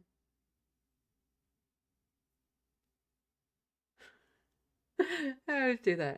I like engaging conversation. But yeah, and just let me know in the sandbox or in the comments below what you think I should do about the edit of the first chapter that I've already done the video for, where it's like one line that I need to change. Do I redo the entire video? Do I edit in, even though you would probably see the switch, the edited part, or do I just make a pinned comment under it to say what the edit is? Let me know which one you think would be best. Donald James X, you just joined my Patreon. Thank you so much.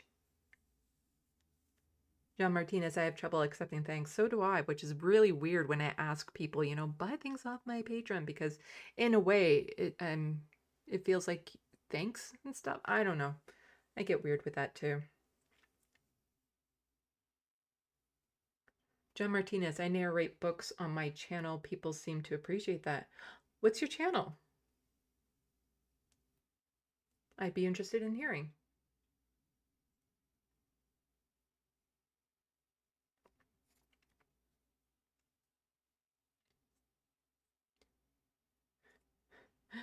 Yeah. Dog Possum, we can help with the sign off. Pizza, pizza, pizza, pizza. Yeah. B-Cat, it's one of the best parts of your streams, in my opinion, Sandy. Yeah, where I'm struggling is like, no, you hang up. No, you hang. Oh, you hang up. No, you hang up. It feels like that's what I'm doing. GeoDragon pin comment. So on YouTube, I can pin a comment to the top of a YouTube video so that it's at the top that anyone can read.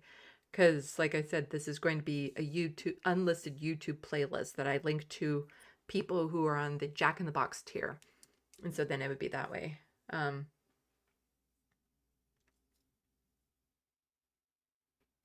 But yeah, just let me know which option would be best for my video read of my book. Because like I'm thinking, since I only have 2 chapters done right now, like I have the 7th chapter done because I did that on my Halloween stream. But there's one line I want to redo on it. So I'm like, am I just better off doing them all over again? Until they're perfect? A little while less. Pizza, pizza, pizza, pizza, pizza. Yeah. Donald James X, you could raid the other Sandy. Oh, is Environmental Coffee House on? I don't know how to raid. I don't know how to do that. Let's see. How do I do that? How do I do that? I have no idea how to do that, unfortunately. I'll have to figure that out. Let's see. Stream marker, share. Yeah. I'll have to figure out how to do that.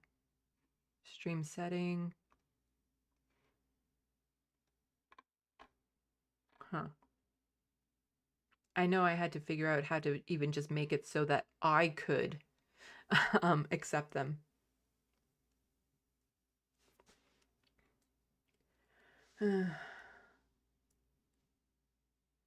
Yeah, they don't know either, but yeah, somebody, hopefully I can get somebody who actually knows what they're doing with this to show me how to do that.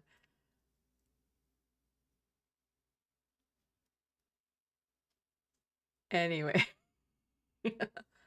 Oh, John Martinez at, that's the YouTube there. Okay. I narrate books mostly to educate my people and have for years. Well, everyone, go check out John Martinez's YouTube page. With that said, I should officially sign off.